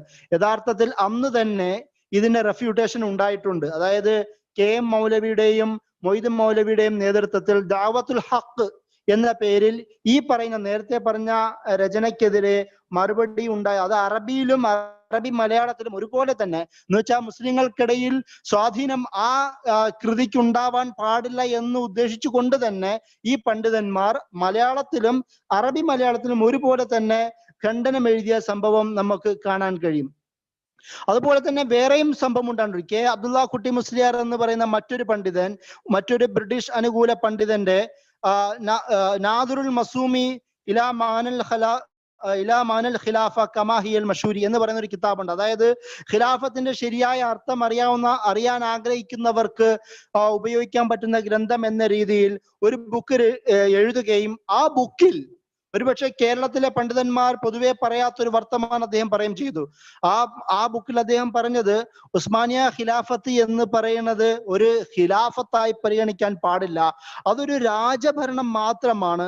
അതുകൊണ്ട് ആ ഖിലാഫത്തിന് എന്തെങ്കിലും സംഭവിച്ചു കഴിഞ്ഞാൽ മുസ്ലിങ്ങൾക്ക് യാതൊരു അപകടവും സംഭവിക്കുകയില്ല. അതുകൊണ്ട് അതിനെതിരെ അതിനു വേണ്ടി പോരാടേണ്ട യാതൊരു ആവശ്യവുമില്ല എന്ന് പറഞ്ഞ പേരിലാണ് ഈ പറഞ്ഞ രചനയും ഉണ്ടായത്.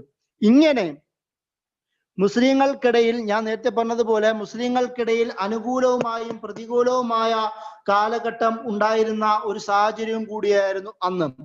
അതിൽ ബ്രിട്ടീഷ് അനുകൂല നിലപാട് സ്വീകരിച്ച ഒരു പണ്ഡിതന്മാരുണ്ടാവുകയും സ്വാഭാവികമായും ഭൂരിപക്ഷം മലബാർ മുസ്ലിങ്ങളും കേരളീയ മുസ്ലിങ്ങളും അതുപോലെ തന്നെ ഈ പറയുന്ന പണ്ഡിതന്മാരുമെല്ലാം ഈ പറയുന്ന വാദങ്ങളെ, ബ്രിട്ടീഷ് അനുകൂല വാദങ്ങളെ തള്ളിക്കളയുകയും ഇന്റർനാഷണൽ കോൺഗ്രസിന്റെ കൂടെ ചേർന്ന് നിന്നുകൊണ്ട് ഈ പറയുന്ന പോരാട്ടത്തിന് തയ്യാറെടുക്കുകയും ചെയ്തു എന്നുള്ളതാണ് പ്രധാനപ്പെട്ട മറ്റൊരു വസ്തുത.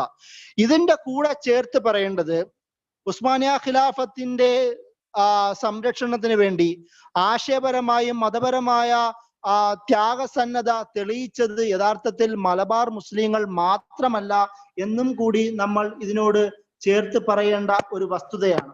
കാരണം മലബാർ മുസ്ലിങ്ങൾക്കപ്പുറം ഈ പറയുന്ന സമരങ്ങളിൽ മലബാർ മുസ്ലിങ്ങളുടെ കൂടെ തന്നെ സൗത്ത് കേരള മുസ്ലിങ്ങൾ, ദക്ഷിണ കേരള മുസ്ലിങ്ങളും കൂടി ഈ ഒരു സമരങ്ങൾക്ക് ഒരേപോലെ പങ്കുവഹിച്ചു എന്നുള്ളതും നമ്മൾ ചേർത്ത് പറയേണ്ടത് അനിവാര്യമാണ്. സാധാരണ ഇന്ത്യൻ മുസ്ലിം ഹിസ്റ്ററിയിൽ, അത് കേരളീയ ഹിസ്റ്ററിനെ കുറിച്ച് പറയുമ്പോൾ മലബാർ ഹിസ്റ്ററിയിലേക്ക് മാത്രം കേന്ദ്രീകരിക്കുന്ന, അതുപോലെ തന്നെ ഖിലാഫത്ത് സമരത്തെ കുറിച്ച് പറയുമ്പോൾ മലബാർ ഖിലാഫത്ത് സമരത്തെ കുറിച്ച് മാത്രം പ്രതിപാദിക്കുന്ന ഒരു പശ്ചാത്തലവും കൂടിയുണ്ട്. ഇതിൽ നിന്ന് പ്രധാനമായും നമുക്കുണ്ടാവുന്ന കേരളീയ മുസ്ലിങ്ങൾക്കും അല്ലെങ്കിൽ പൊതുവായ മുസ്ലിം സമൂഹത്തിനും ഉണ്ടാകുന്ന ഏറ്റവും വലിയൊരു സംശയം, ഒരു അബദ്ധധാരണ, തെക്കൻ കേരള മുസ്ലിങ്ങളുടെ ഈ ഒരു കാര്യത്തിൽ പാർട്ടിസിപ്പേഷനെ, പങ്കാളിത്തത്തെ സംശയിക്കുകയും അവരെ ഒഴിച്ചുവിടുകയും ചെയ്യുന്ന ഒരു പ്രവണത കേരളീയ മുസ്ലിം ചരിത്ര വിശദീകരണങ്ങൾക്കിടയിൽ സംഭവിക്കാറുണ്ട്. യഥാർത്ഥത്തിൽ ഇതേ കാലഘട്ടത്തിൽ തന്നെ സൗത്ത് കേരള, തെക്കൻ കേരള മുസ്ലിങ്ങൾക്കിടയിലും ബ്രിട്ടീഷ് വിരുദ്ധ സമീപനം ശക്തമാവുകയും അതുപോലെ തന്നെ ഉസ്മാനിയ ഖിലാഫത്തിന്റെ അവകാശവാദങ്ങൾക്ക് വേണ്ടി, ഉസ്മാനിയ ഖിലാഫത്തിന്റെ വിവരങ്ങൾ പൊതുജനങ്ങളിലേക്ക് എത്തിച്ചു കൊടുക്കുക എന്ന ഉദ്ദേശത്തോടു കൂടി നിരവധി പബ്ലിക്കേഷൻസ് തെക്കൻ കേരള മുസ്ലിങ്ങൾ നടത്തിയതായി നമുക്ക് ചരിത്രത്തിൽ കാണാൻ കഴിയും. ഇത് പ്രത്യേകം എടുത്തു പറയുന്നത് സൗത്ത് കേരള മുസ്ലിങ്ങളും മലബാർ മുസ്ലിം തമ്മിലുള്ള ഒരു വ്യത്യാസം, മലബാർ മുസ്ലിങ്ങൾ ശരീരം കൊണ്ടും ആത്മാവ് കൊണ്ടും ഇവരുടെ ബുദ്ധി കൊണ്ടും ഒരേ സമയം തന്നെ ഖിലാഫത്ത് മൂവ്മെന്റിന് വേണ്ടി അവർ പ്രവർത്തിച്ചിരുന്ന സമയത്ത് യഥാർത്ഥത്തിൽ തെക്കൻ കേരള മുസ്ലിങ്ങൾ അവർ പ്രധാനമായും ചെയ്തിരുന്നത് ബുദ്ധിപരമായ സമീപനമായിരുന്നു. പ്രത്യേകിച്ച് പബ്ലിക്കേഷൻ ഉണ്ടാക്കുകയും പത്രങ്ങളിലൂടെയും സായാഹ്ന പത്രങ്ങളിലൂടെയും മാഗസിനിലൂടെയും ചെറിയ ചെറിയ ലഘുലേഖകളിലൂടെയും ഉസ്മാനിയ ഖിലാഫത്തിന്റെ വിവരങ്ങൾ തെക്കൻ കേരള മുസ്ലിങ്ങളിലേക്കും, പ്രത്യേകിച്ച് തൃശ്ശൂർ, എറണാകുളം, ആലപ്പുഴ, കൊല്ലം, ഈ പറയുന്ന തിരുവനന്തപുരം അടക്കമുള്ള ഭാഗങ്ങളിലേക്കും വിവിധ പ്രദേശങ്ങളിലായി വിവിധ കാലഘട്ടങ്ങളിലായി പബ്ലിക്കേഷൻ ഇറക്കിയിരുന്നു എന്നും കൂടി നമുക്ക് വായിച്ചാൽ മനസ്സിലാക്കാൻ കഴിയുന്ന ഒരു കാര്യമാണ്. ഈ പബ്ലിക്കേഷനിൽ കൂടി നമുക്ക് മനസ്സിലാവുന്ന പ്രധാനപ്പെട്ട കാര്യം, കേരളത്തിലെ മുസ്ലിങ്ങൾ എല്ലാവരും ഒരുപോലെ ബ്രിട്ടീഷ് വിരുദ്ധ സമീപനം സ്വീകരിക്കുകയും ഉസ്മാനിയ ഖിലാഫത്തിന്റെ ഒരുപോലെ നിലനിർത്താൻ ശ്രമിക്കുകയും അതിനുവേണ്ടി പോരാടുകയും ചെയ്തു എന്നുള്ളതാണ് ഈ ഒരു വിഷയത്തിൽ നിന്ന് നമുക്ക് മനസ്സിലാക്കാൻ കഴിയുന്നത്. 1899 തന്നെ 1899, അതായത് ഈ പറയുന്ന സംഭവങ്ങൾക്കൊക്കെ മുമ്പേ തന്നെ ഏകദേശം തിരൂർ കേന്ദ്രീകരിച്ച്, ഞാൻ പബ്ലിക്കേഷന്റെ ഒരു കഥ പറയുകയാണ്, അതായത് ശാരീരികമായ രാഷ്ട്രീയപരമായ പോരാട്ടങ്ങൾക്കൊപ്പം തന്നെ സാംസ്കാരികമായ വൈജ്ഞാനികമായ ബുദ്ധിപരമായ പോരാട്ടങ്ങളും കേരള മുസ്ലിങ്ങൾ ഉസ്മാനിയ ഖിലാഫത്തുമായി ബന്ധപ്പെട്ട് ആ ഒരു ഗ്ലോബൽ റീച്ചിനെ കണക്ട് ചെയ്തു എന്നുള്ളതിന്റെ ഉദാഹരണങ്ങളാണ് ഈ പറയുന്ന പബ്ലിക്കേഷൻസ്. ഈ പറഞ്ഞതുപോലെ 1899 കാലഘട്ടങ്ങളിൽ തിരൂർ കേന്ദ്രീകരിച്ചിട്ട് സൊലാഹുൽ ഇഖ്വാൻ എന്ന് പറയുന്ന സി സൈദാലിക്കുട്ടി മാസ്റ്ററിന്റെ നേതൃത്വത്തിൽ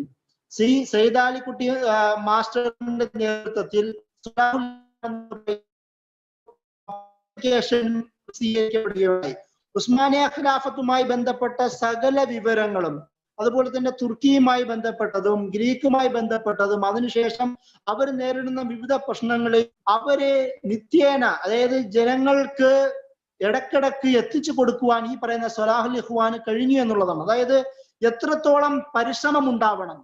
ഇന്ത്യയിലെ സൗത്ത് ഇന്ത്യയിലെ ഡൗൺ സൗത്തിലെ കേരളത്തിലെ ഒരു ഭാഗത്ത് നിന്നുകൊണ്ട് അങ്ങ് തുർക്കിയിലെ കാര്യങ്ങൾ അന്വേഷിച്ചറിയുന്നതും വായിച്ചറിയുകയും അത് ജനങ്ങൾക്ക് എത്തിച്ചു കൊടുക്കുന്നതിൽ ആവേശം കാണിക്കുകയും ചെയ്തിരുന്നു എന്നുള്ളതാണ് സൊലാഹുൽ ഇഖ്വാന്റെ ഈ ഒരു ബന്ധത്തിന്റെ പ്രത്യേകത.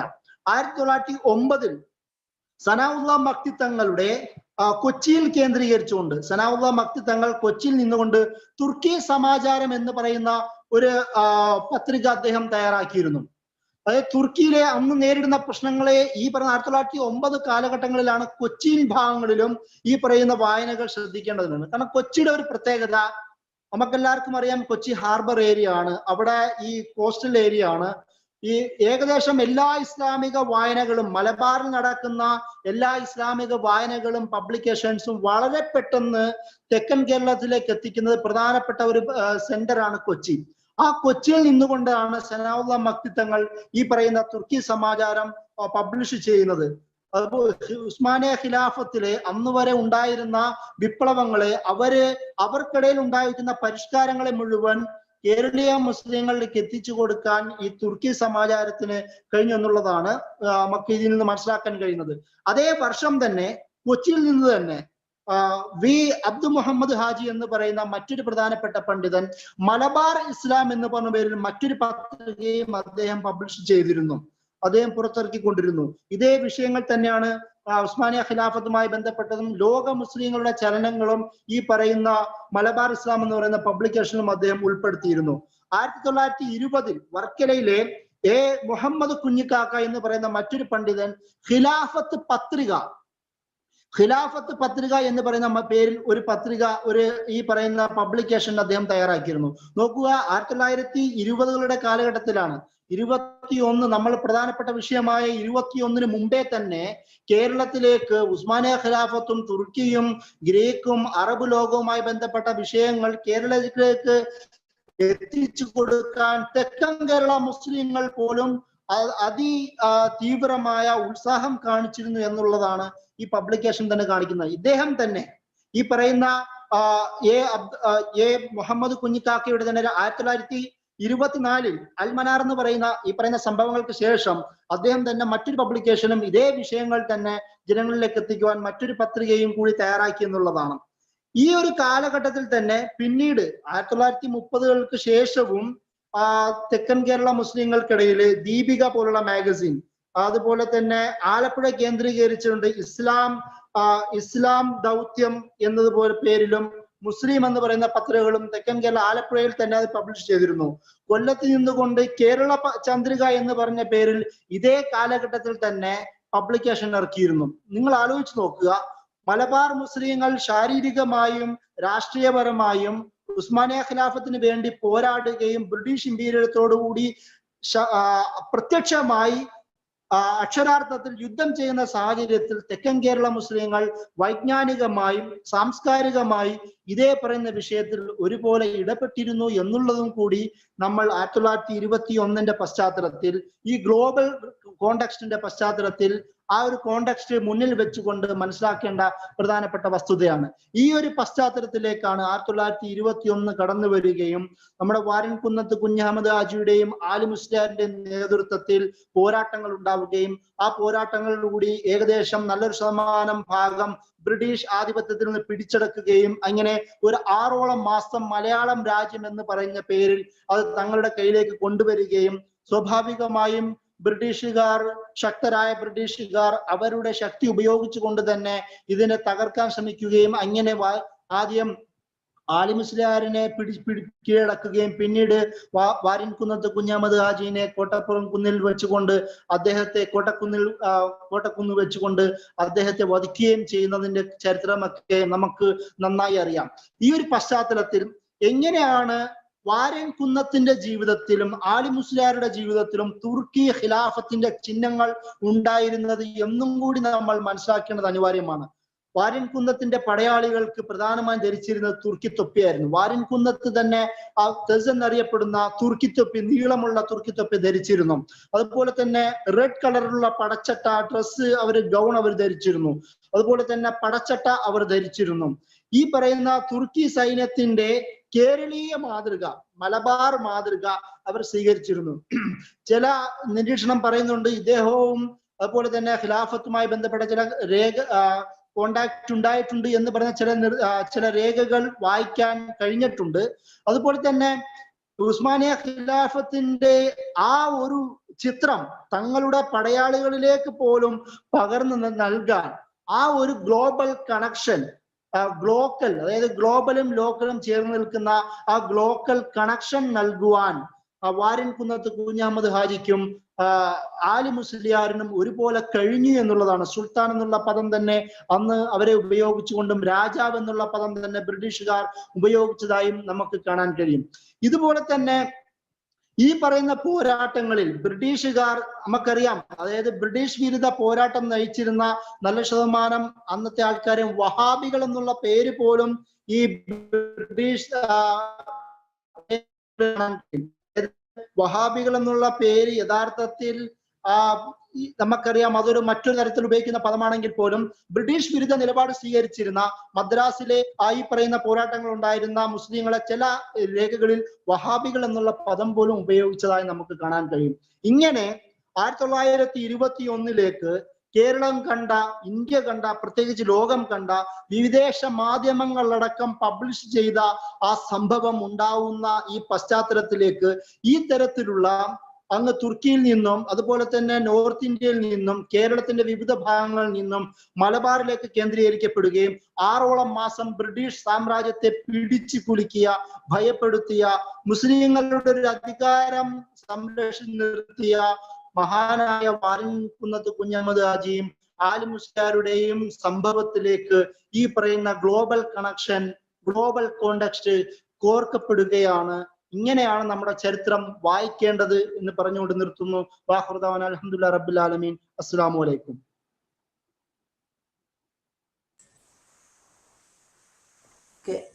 സൈഫ് സാഹിബ് നമ്മളോട് ഈ അർത്ഥത്തിൽ കുറച്ചുകൂടി കഴിഞ്ഞ ക്ലാസ്സിൽ ഉണ്ടായിരുന്ന പല സംശയങ്ങളെയും ഖണ്ഡിക്കുന്ന സ്വഭാവത്തിൽ നമ്മോട് സംസാരിക്കേണ്ടായി. നമുക്കിനി ഏകദേശം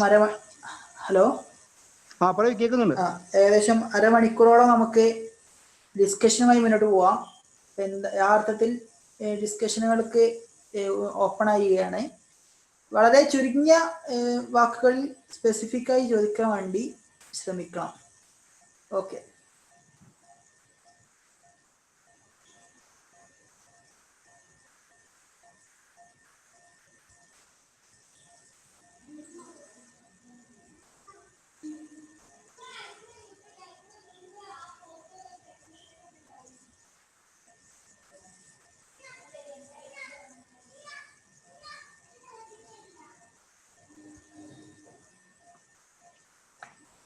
ഹലോ,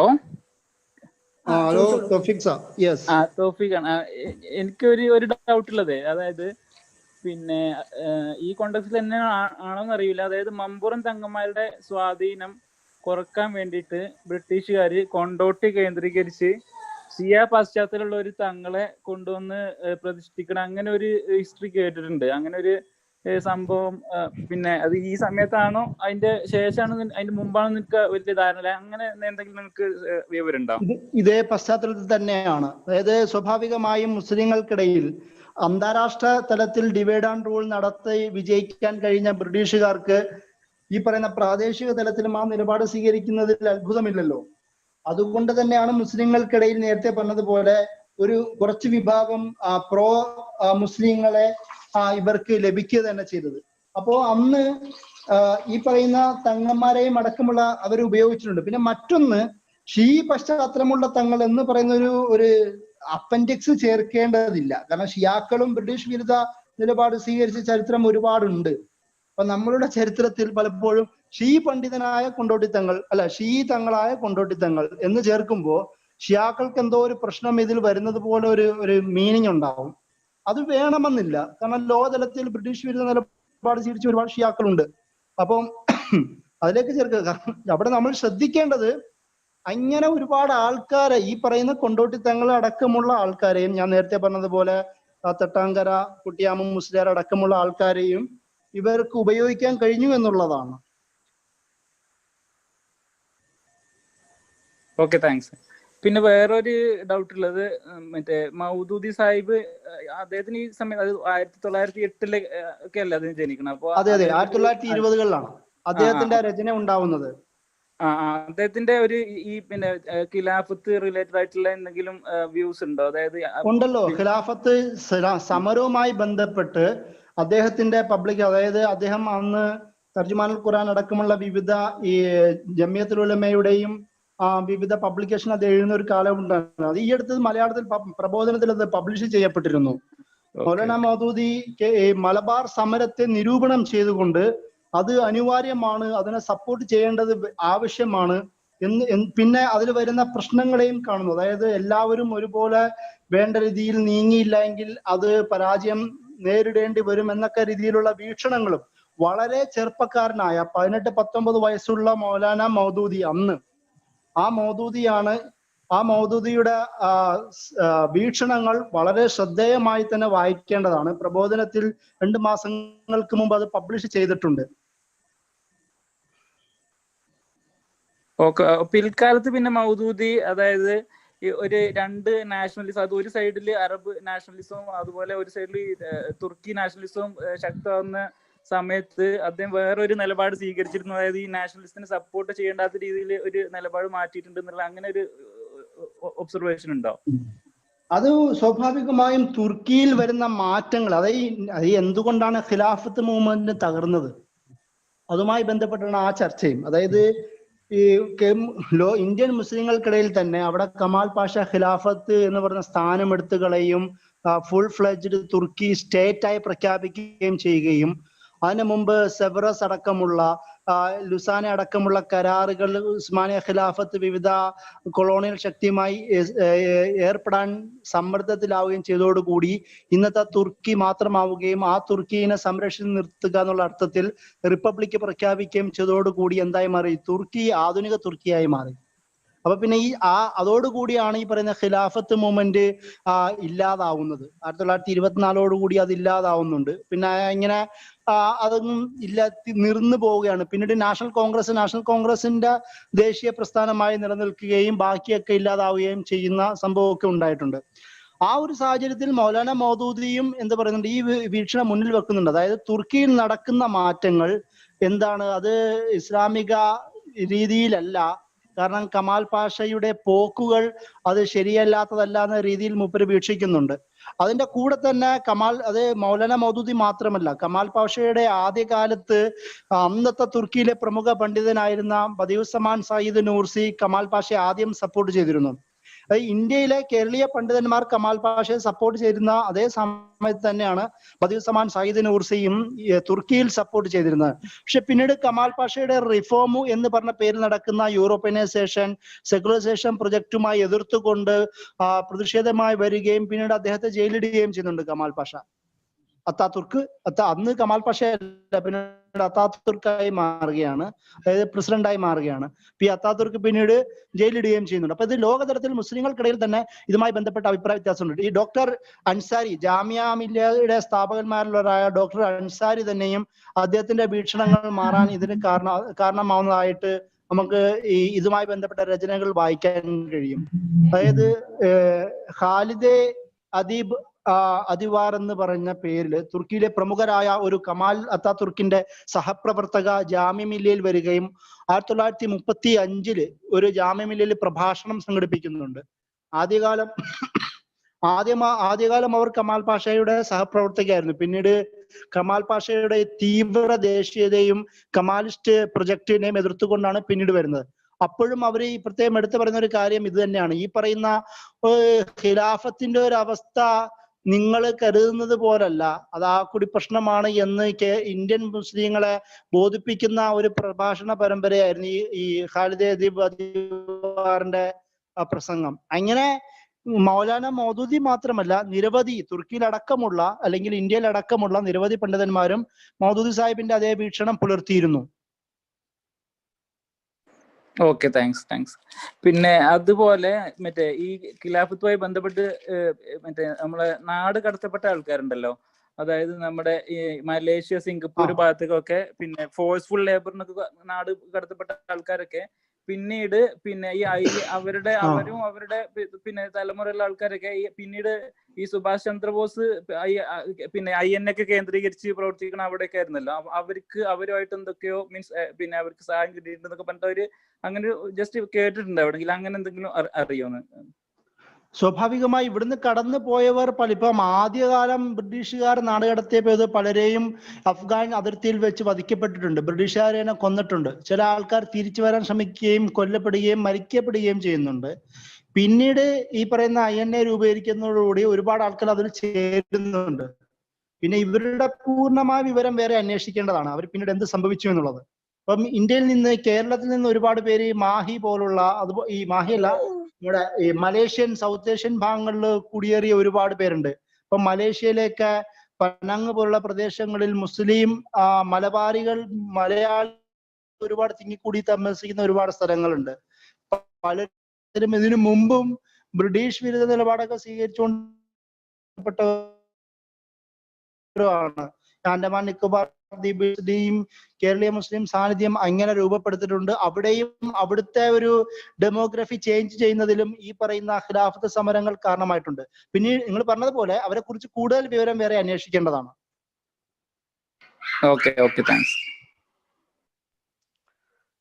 പിന്നെ തുർക്കി അത്താതുർക്കിന്റെ ആദ്യത്തെ ഗാസിയൽ ഇസ്ലാം എന്ന് അറിയപ്പെടുകയുണ്ടായി. അതിന്റെ അർത്ഥം അദ്ദേഹം ഖിലാഫത്ത് തിരിച്ചു കൊണ്ടുവരണം, തുർക്കിയിൽ തിരിച്ചു കൊണ്ടുവരണം എന്ന് ഭരണഘടനയിൽ അദ്ദേഹം എഴുതുന്നുണ്ട്. പക്ഷെ പിന്നീട് ഈ ചാരനായ ഈശ്വർ അദ്ദേഹത്തോട് പറയുന്നുണ്ട്, ഇനി ഖിലാഫത്ത് എന്ന വാക്ക് അത് തിരിച്ചു കൊണ്ടുവരാൻ ശ്രമിക്കരുത്, കാരണം ഇന്ത്യയിൽ ഞങ്ങൾ ഇത് അനുഭവിച്ചു കൊണ്ടിരിക്കുകയാണെന്ന് പറയുന്നുണ്ട്. അപ്പോൾ ഇമ്പാക്ട് ഇവിടെയാണ്.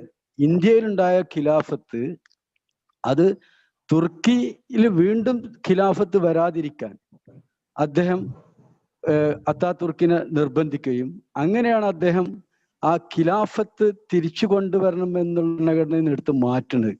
അസർ ഇടപെടുകയാണ്. ഇതോടുകൂടിയാണ് അസർ സിറ്റിയിൽ അവര് പറയുന്നുണ്ട് അത് ബിദ്അത്താണ്, അത്താതുർക്ക് ചെയ്തത് ബിദ്അത്താണ്, കാരണം ഖിലാഫത്താണ് തിരിച്ചു കൊണ്ടുവരുന്ന ഇസ്ലാം എന്ന തരത്തില് അപ്പൊ ഇന്ത്യയിൽ നടന്ന ഈ ഖിലാഫത്ത് മൂവ്മെന്റ് ഗ്ലോബലിൽ ഒരുപാട് ചലനങ്ങൾ ഉണ്ടാക്കിയിട്ടുണ്ട്. അങ്ങനെ തന്നെ അവർ നടത്തുന്ന ഒരു സമ്മേളനമുണ്ട്, കെയ്റോ കേന്ദ്രീകരിച്ച് നടത്തിയ സമ്മേളനം. ആ സമ്മേളനത്തില് അറബ്സ് മാത്രമാണ് ഇരിക്കുന്നത്. അതിലാണ് അവര് പ്രഖ്യാപിക്കുന്നത് ഇത് ബിദ്അത്താണ്, ഖിലാഫ് കളയുക എന്ന് പറയുന്നത് ബിദ്അത്തായി തിരിച്ചു കൊണ്ടുവരലാണ് ഇസ്ലാം എന്ന് പറയുന്നുണ്ട്. അതേ സമയത്ത് തന്നെ അടുത്ത വേറൊരെണ്ണം നടക്കുന്നുണ്ട്. പിന്നെ ഹുസൈൻ ഷെരീഫിനെ ചീറ്റ് ചെയ്തുകൊണ്ട് ബിൻ സൗദ് അബ്ദുൽ അസീസിന്റെ നേതൃത്വത്തിൽ മറ്റൊരു സമ്മേളനം മക്കയിൽ കേന്ദ്രീകരിച്ച് നടക്കുന്നുണ്ട്. മക്കയിൽ കേന്ദ്രീകരിച്ച് നടക്കുന്നതിൽ അറബ്സും നോൺ അറബ്സും ഉണ്ട്. അതിലാണ് പിന്നെ മൗലാന മുഹമ്മദ് അലി ജൗഹർ പിന്നെ സൗദി കിങ് ആയിരുന്നു, ഫസ്റ്റ് കിങ് ആണെന്ന് പ്രഖ്യാപിക്കേണ്ട അദ്ദേഹം. അബ്ദുൽ അസീസ് ആദ്യമായി ആ കാലത്തിലാണ് സൗദിയുടെ കിങ് ആയിട്ട് പ്രഖ്യാപിക്കുന്നത്. ആ കിങ് ആയി പ്രഖ്യാപിക്കുക, ഇനി ഖിലാഫത്ത് ഇല്ല, ഖലീഫ ഇല്ല എന്ന് അദ്ദേഹവും പറയുന്നുണ്ട്. അവിടെ ലോറൻസ് ആണ് അവിടെ ഇടപെടുന്നത്. കാരണം അബ്ദുൽ അസീസിനെ ബ്രിട്ടീഷുകാരനായ ലോറൻസ് ഇടപെടുകയും ഈ തരത്തിൽ അദ്ദേഹത്തിന് ഏകന്ന് സംഖ്യയാണെങ്കിൽ 5 മില്യൺ സ്റ്റെർലിംഗ് കൊടുത്തിട്ടുണ്ട് എന്നാണ് പറയുന്നത് ഈ അബ്ദുൽ അസീസിന്, ഈ ലോറൻസ്. അതോടൊപ്പം തന്നെ മറ്റൊരു ആളുണ്ട്, ഹുസൈൻ ഷെരീഫിനെ ഒതുക്കാനായിട്ട് 7 മില്യൺ സ്റ്റെർലിംഗ് കൊടുക്കുന്നുണ്ട് എന്ന് പറഞ്ഞിട്ട് ആ യുദ്ധത്തിന് സഹായിക്കാൻ വേണ്ടിയിട്ട്. അങ്ങനെ ഒരുപാട് ഇമ്പാക്റ്റുകൾ, അതായത് പിന്നെ ഖിലാഫത്ത് മൂവ്മെന്റ് നമ്മുടെ നാട്ടിൽ നടക്കുമ്പോൾ അറബ് ലോകത്ത് മറ്റൊരു തരത്തിലാണ് കാണുന്നത്.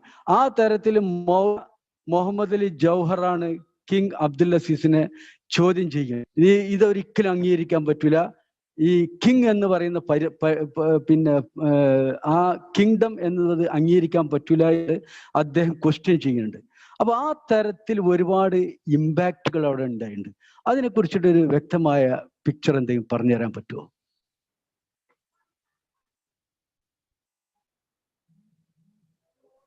അല്ല, നിങ്ങൾ ഇത്രയും പറഞ്ഞില്ലേ, ഇത്രയും പിക്ചറല്ലേ ഇപ്പൊ നിങ്ങൾ പങ്കുവെച്ചത്.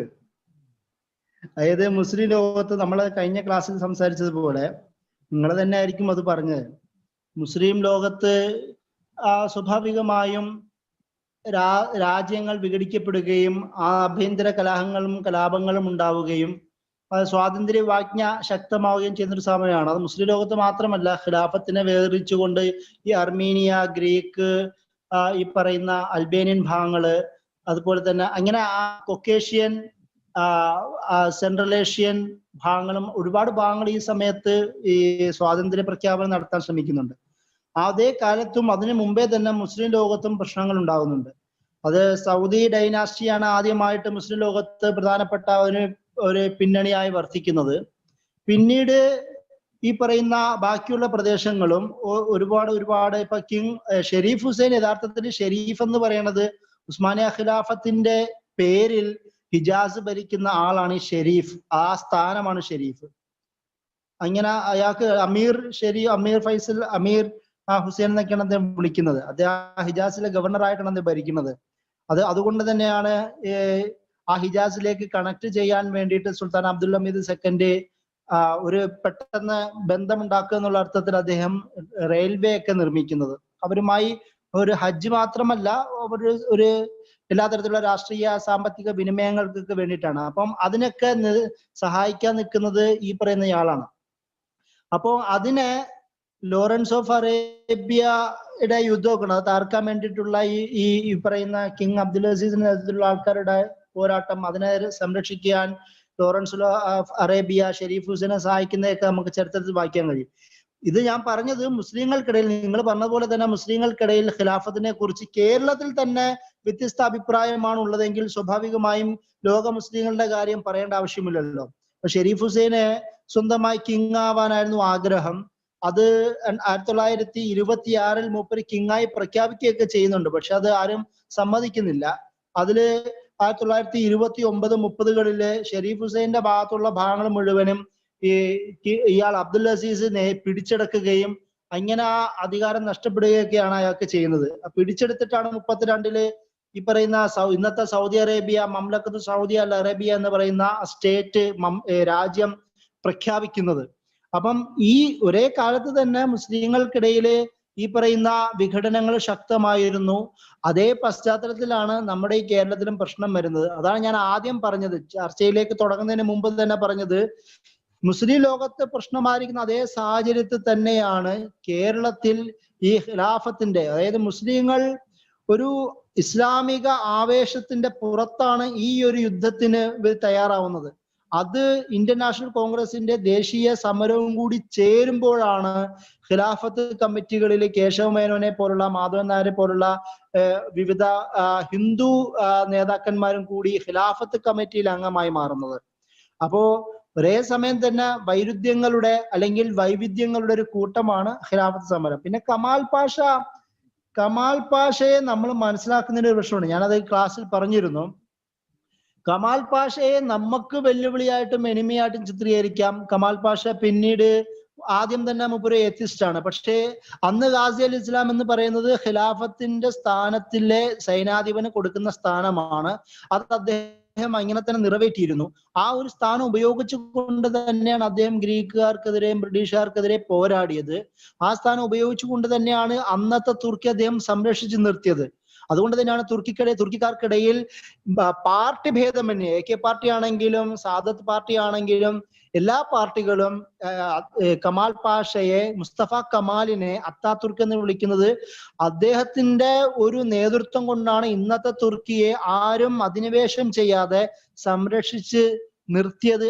ആ കമാൽ പാഷയുടെ ഈ ഗാസി അൽ ഇസ്ലാം എന്നുള്ള സ്ഥാനം ഉപയോഗിച്ചു നടന്ന പോരാട്ടങ്ങളായിരുന്നു.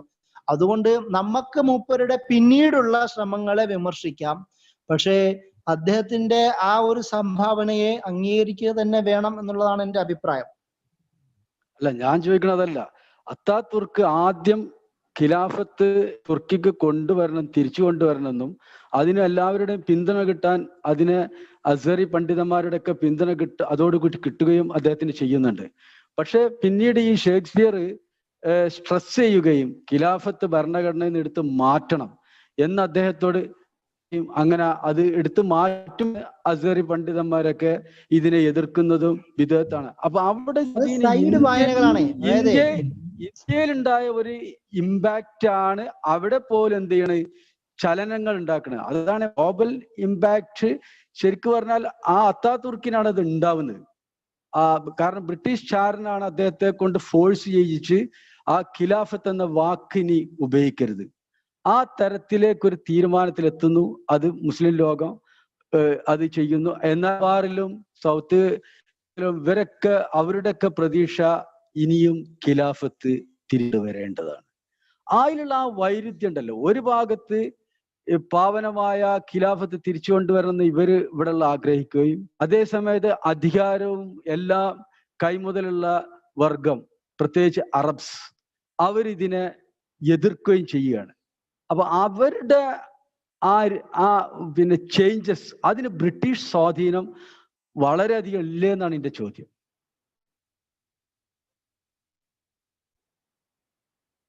ഈ ബ്രിട്ടീഷ് വിരുദ്ധ നിലപാടാണ് അവസാനം വരെയും അദ്ദേഹം സ്വീകരിച്ചിരുന്നത്.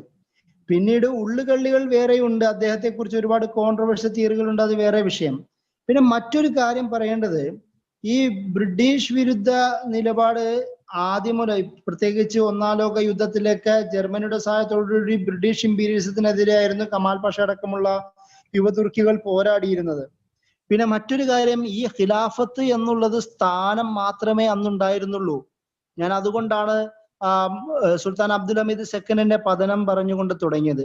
അദ്ദേഹത്തിന്റെ സ്ഥാനമാറ്റത്തോടു കൂടി പിന്നീട് ഖിലാഫത്ത് എന്ന് പറയുന്ന ഒരാശയത്തെ വെറുതെ ഒരു കളിപ്പാവയായി മാത്രം ഈ പറയുന്ന അത്താതുർക്ക്, ഈ പറയുന്ന യുവതുർക്കികൾ ഉപയോഗിച്ചു എന്ന് മാത്രമേ ഉള്ളൂ.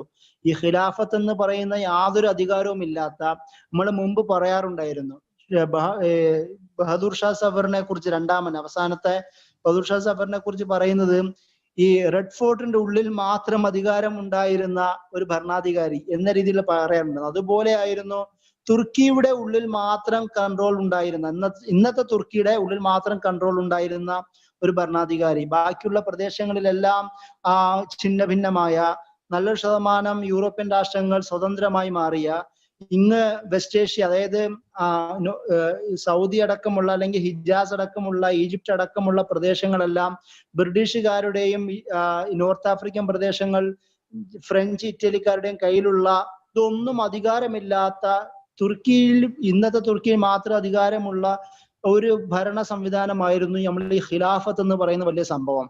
ഒരു അധികാരവും ഇല്ലാതിരുന്ന സംവിധാനമാണ്. ആ ഒരു സാഹചര്യം കൂടിയാണ്.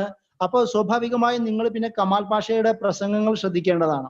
കമാൽ പാഷ തന്നെ പറയുന്നുണ്ട് ഈ നമ്മുടെ രാഷ്ട്രത്തിന് ഏറ്റവും കൂടുതൽ പ്രശ്നം ഉണ്ടാക്കിയത് ഇസ്ലാമാണ്, ഖിലാഫത്താണ്, അതൊന്നും എടുത്തു കളയേണ്ടതുണ്ട്. മൂപ്പർ അങ്ങനെ പ്രസംഗിക്കുന്നുണ്ട്. മൂപ്പരുടെ പ്രഭാഷണങ്ങളൊക്കെ നമുക്ക് ഇപ്പോഴും ലഭ്യമാണ്.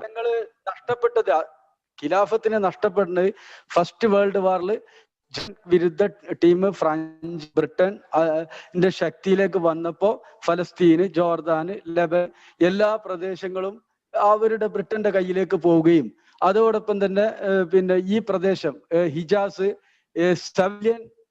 സ്റ്റെർലിംഗ് ആണ് ഹുസൈൻ ഷെരീഫ് അന്ന് കാശായിട്ട് വാങ്ങിയത്. കാരണം ബ്രിട്ടീഷുകാർക്ക് വേണ്ടി അങ്ങനെയുള്ള ഒരുപാട് ഉപജാപങ്ങൾ ഈ ഫസ്റ്റ് വേൾഡ് വാറിൽ നടക്കുന്നുണ്ട്. അതോടുകൂടിയാണ് ഇതിന്റെ അധികാരം മുഴുവൻ പോകുന്നത്. അതേ സമയത്ത് പിന്നെ ഖിലാഫത്തുള്ള കാലഘട്ടത്തിൽ ഒരു പാസ്പോർട്ടേറ്റ് പിന്നെ ആഫ്രിക്കയിലും യൂറോപ്പിലും മിഡിൽ ഈസ്റ്റിലും എല്ലാം പോയിരുന്ന ഒരു കാലഘട്ടം ഉണ്ടായിരുന്നു. അത് ഫസ്റ്റ് വേൾഡ് വാറിലാണ് അത് ഇല്ലാതാവണത്. കാരണം അവിടെ ബാൽഫർ പാക്ട് വരുന്നതും അപ്പൊ ഇതിന്റെ ഫസ്റ്റ് വേൾഡ് ആ ലൈനിലേക്ക് നമ്മൾ പോകുമ്പോഴാണ് പക്ഷെ അത് നമ്മുടെ സബ്ജക്റ്റ് അല്ലാത്തതുകൊണ്ടാണ് ഞാൻ ആ ഭാഗം സ്ട്രെസ് ചെയ്യാത്തത്.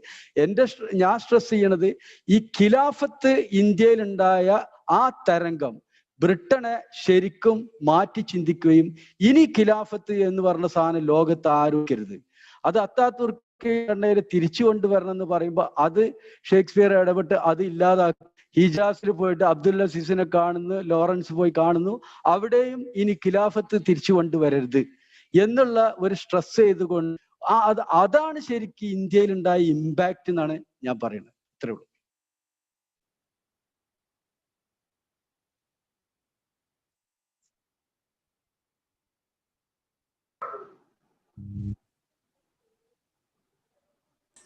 സൈഫുക്ക പറ. ലൈനിലുണ്ടല്ലോ അല്ലേ? ഞാനുണ്ട്. ഓക്കെ, നമുക്ക് ഇനി ആർക്കെങ്കിലും എന്തെങ്കിലും സംശയങ്ങൾ ഉണ്ടെങ്കിൽ കുറഞ്ഞ സമയം കൂടി ഉണ്ട് നമ്മുടെ മുമ്പിൽ.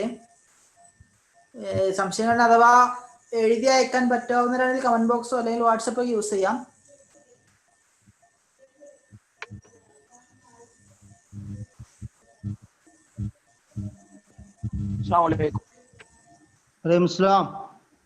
കേൾക്കാമല്ലോ അല്ലെ? കേൾക്കാം.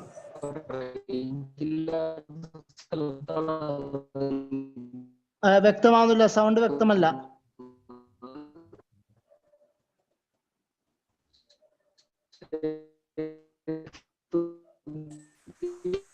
ഹലോ ഹലോ പറഞ്ഞു.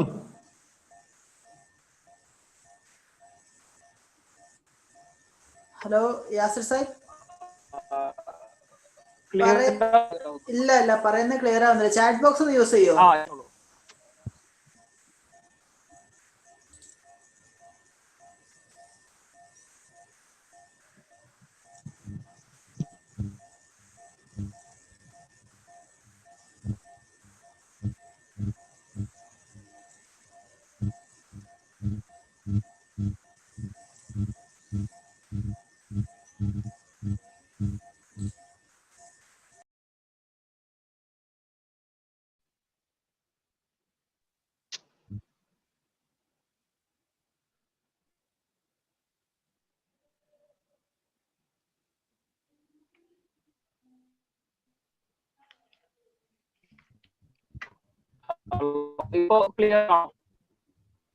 ഇല്ല, നിങ്ങളുടെ ക്ലിയർ ആവുന്നില്ല കേട്ടോ. ഓക്കെ, ഞാൻ ഡ്രൈവ് ചെയ്തുകൊണ്ടിരിക്കുകയാണ്, അതായിരിക്കണം. ഓക്കെ, വേറെ ആരെങ്കിലും? ഓക്കെ യാസിർ ഇപ്പൊ ക്ലിയർ ആവുന്നുണ്ട്. ഒന്നൊരിടത്ത് നിർത്തിയാൽ ശരിയാവും, ഒരിടത്ത് നിന്നാ ശരിയാവും. ഇപ്പൊ ക്ലിയർ ആണോ? ഇപ്പൊ ക്ലിയർ. ഓക്കെ ഷൈഫു, ചോദിക്കാനുള്ളത്, ഇപ്പോ നമ്മള് മലബാർ സമരത്തിന്റെ ഗ്ലോബൽ കോണ്ടെക്സ്റ്റ് ആയിട്ട് ഖിലാഫത്തിന്റെ തകർച്ച, അതിന്റെ വീണ്ടെടുപ്പിന് വേണ്ടി നടന്ന സമരങ്ങൾ, ഇതൊക്കെയാണല്ലോ നമ്മൾ പറയുന്നത്. അപ്പൊ ഇതിൽ ഈ മലബാർ സമരത്തിന്റെ ഏറ്റവും പ്രധാന നേതൃത്വമാണല്ലോ വാര്യംകുന്നത്ത് കുഞ്ഞഹമ്മദ് ഹാജി.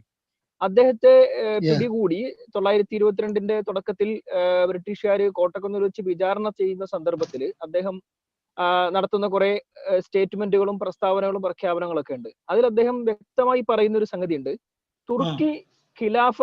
ഖിലാഫത്ത് തുർക്കി കാര്യമാണ്, ഞാൻ പോരാടിയത് ഇന്ത്യയുടെ സ്വാതന്ത്ര്യത്തിന് വേണ്ടിയാണ്, ബ്രിട്ടീഷുകാർക്കെതിരെയാണ് എന്നൊക്കെ അദ്ദേഹം പറഞ്ഞു വെക്കുന്നുണ്ടല്ലോ. അപ്പോ എന്തുകൊണ്ടാണ് അങ്ങനെ അദ്ദേഹം പറഞ്ഞത്?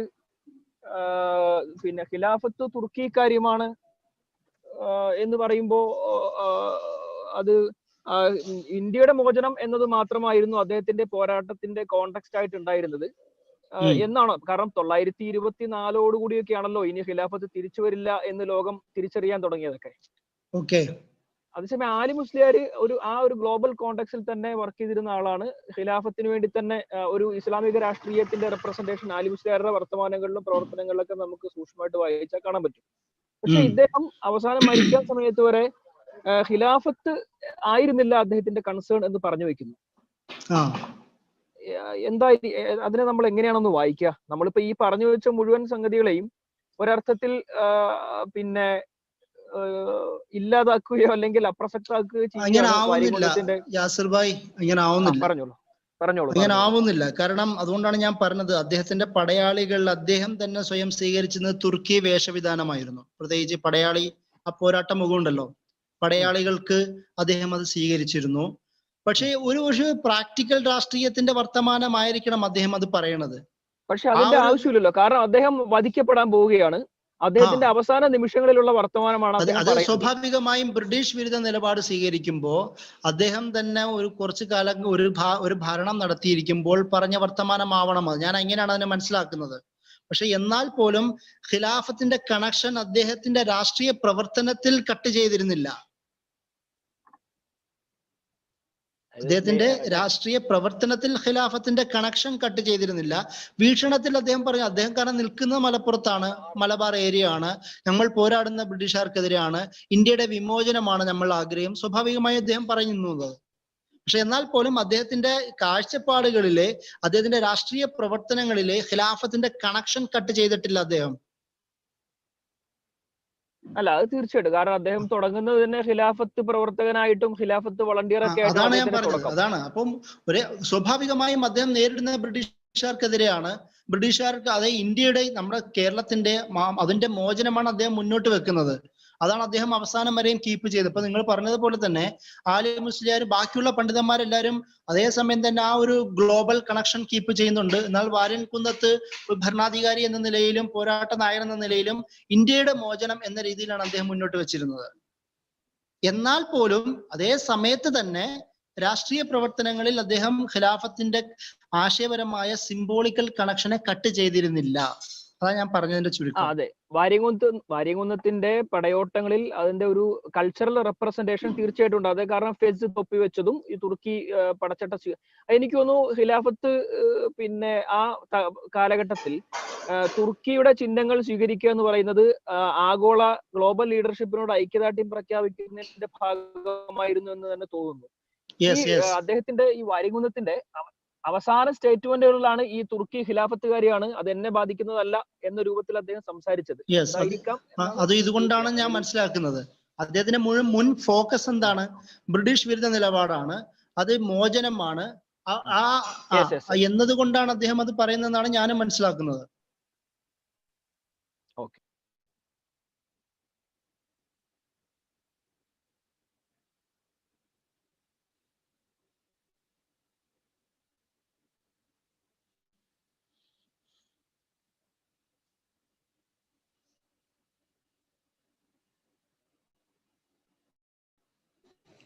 Hello, yes.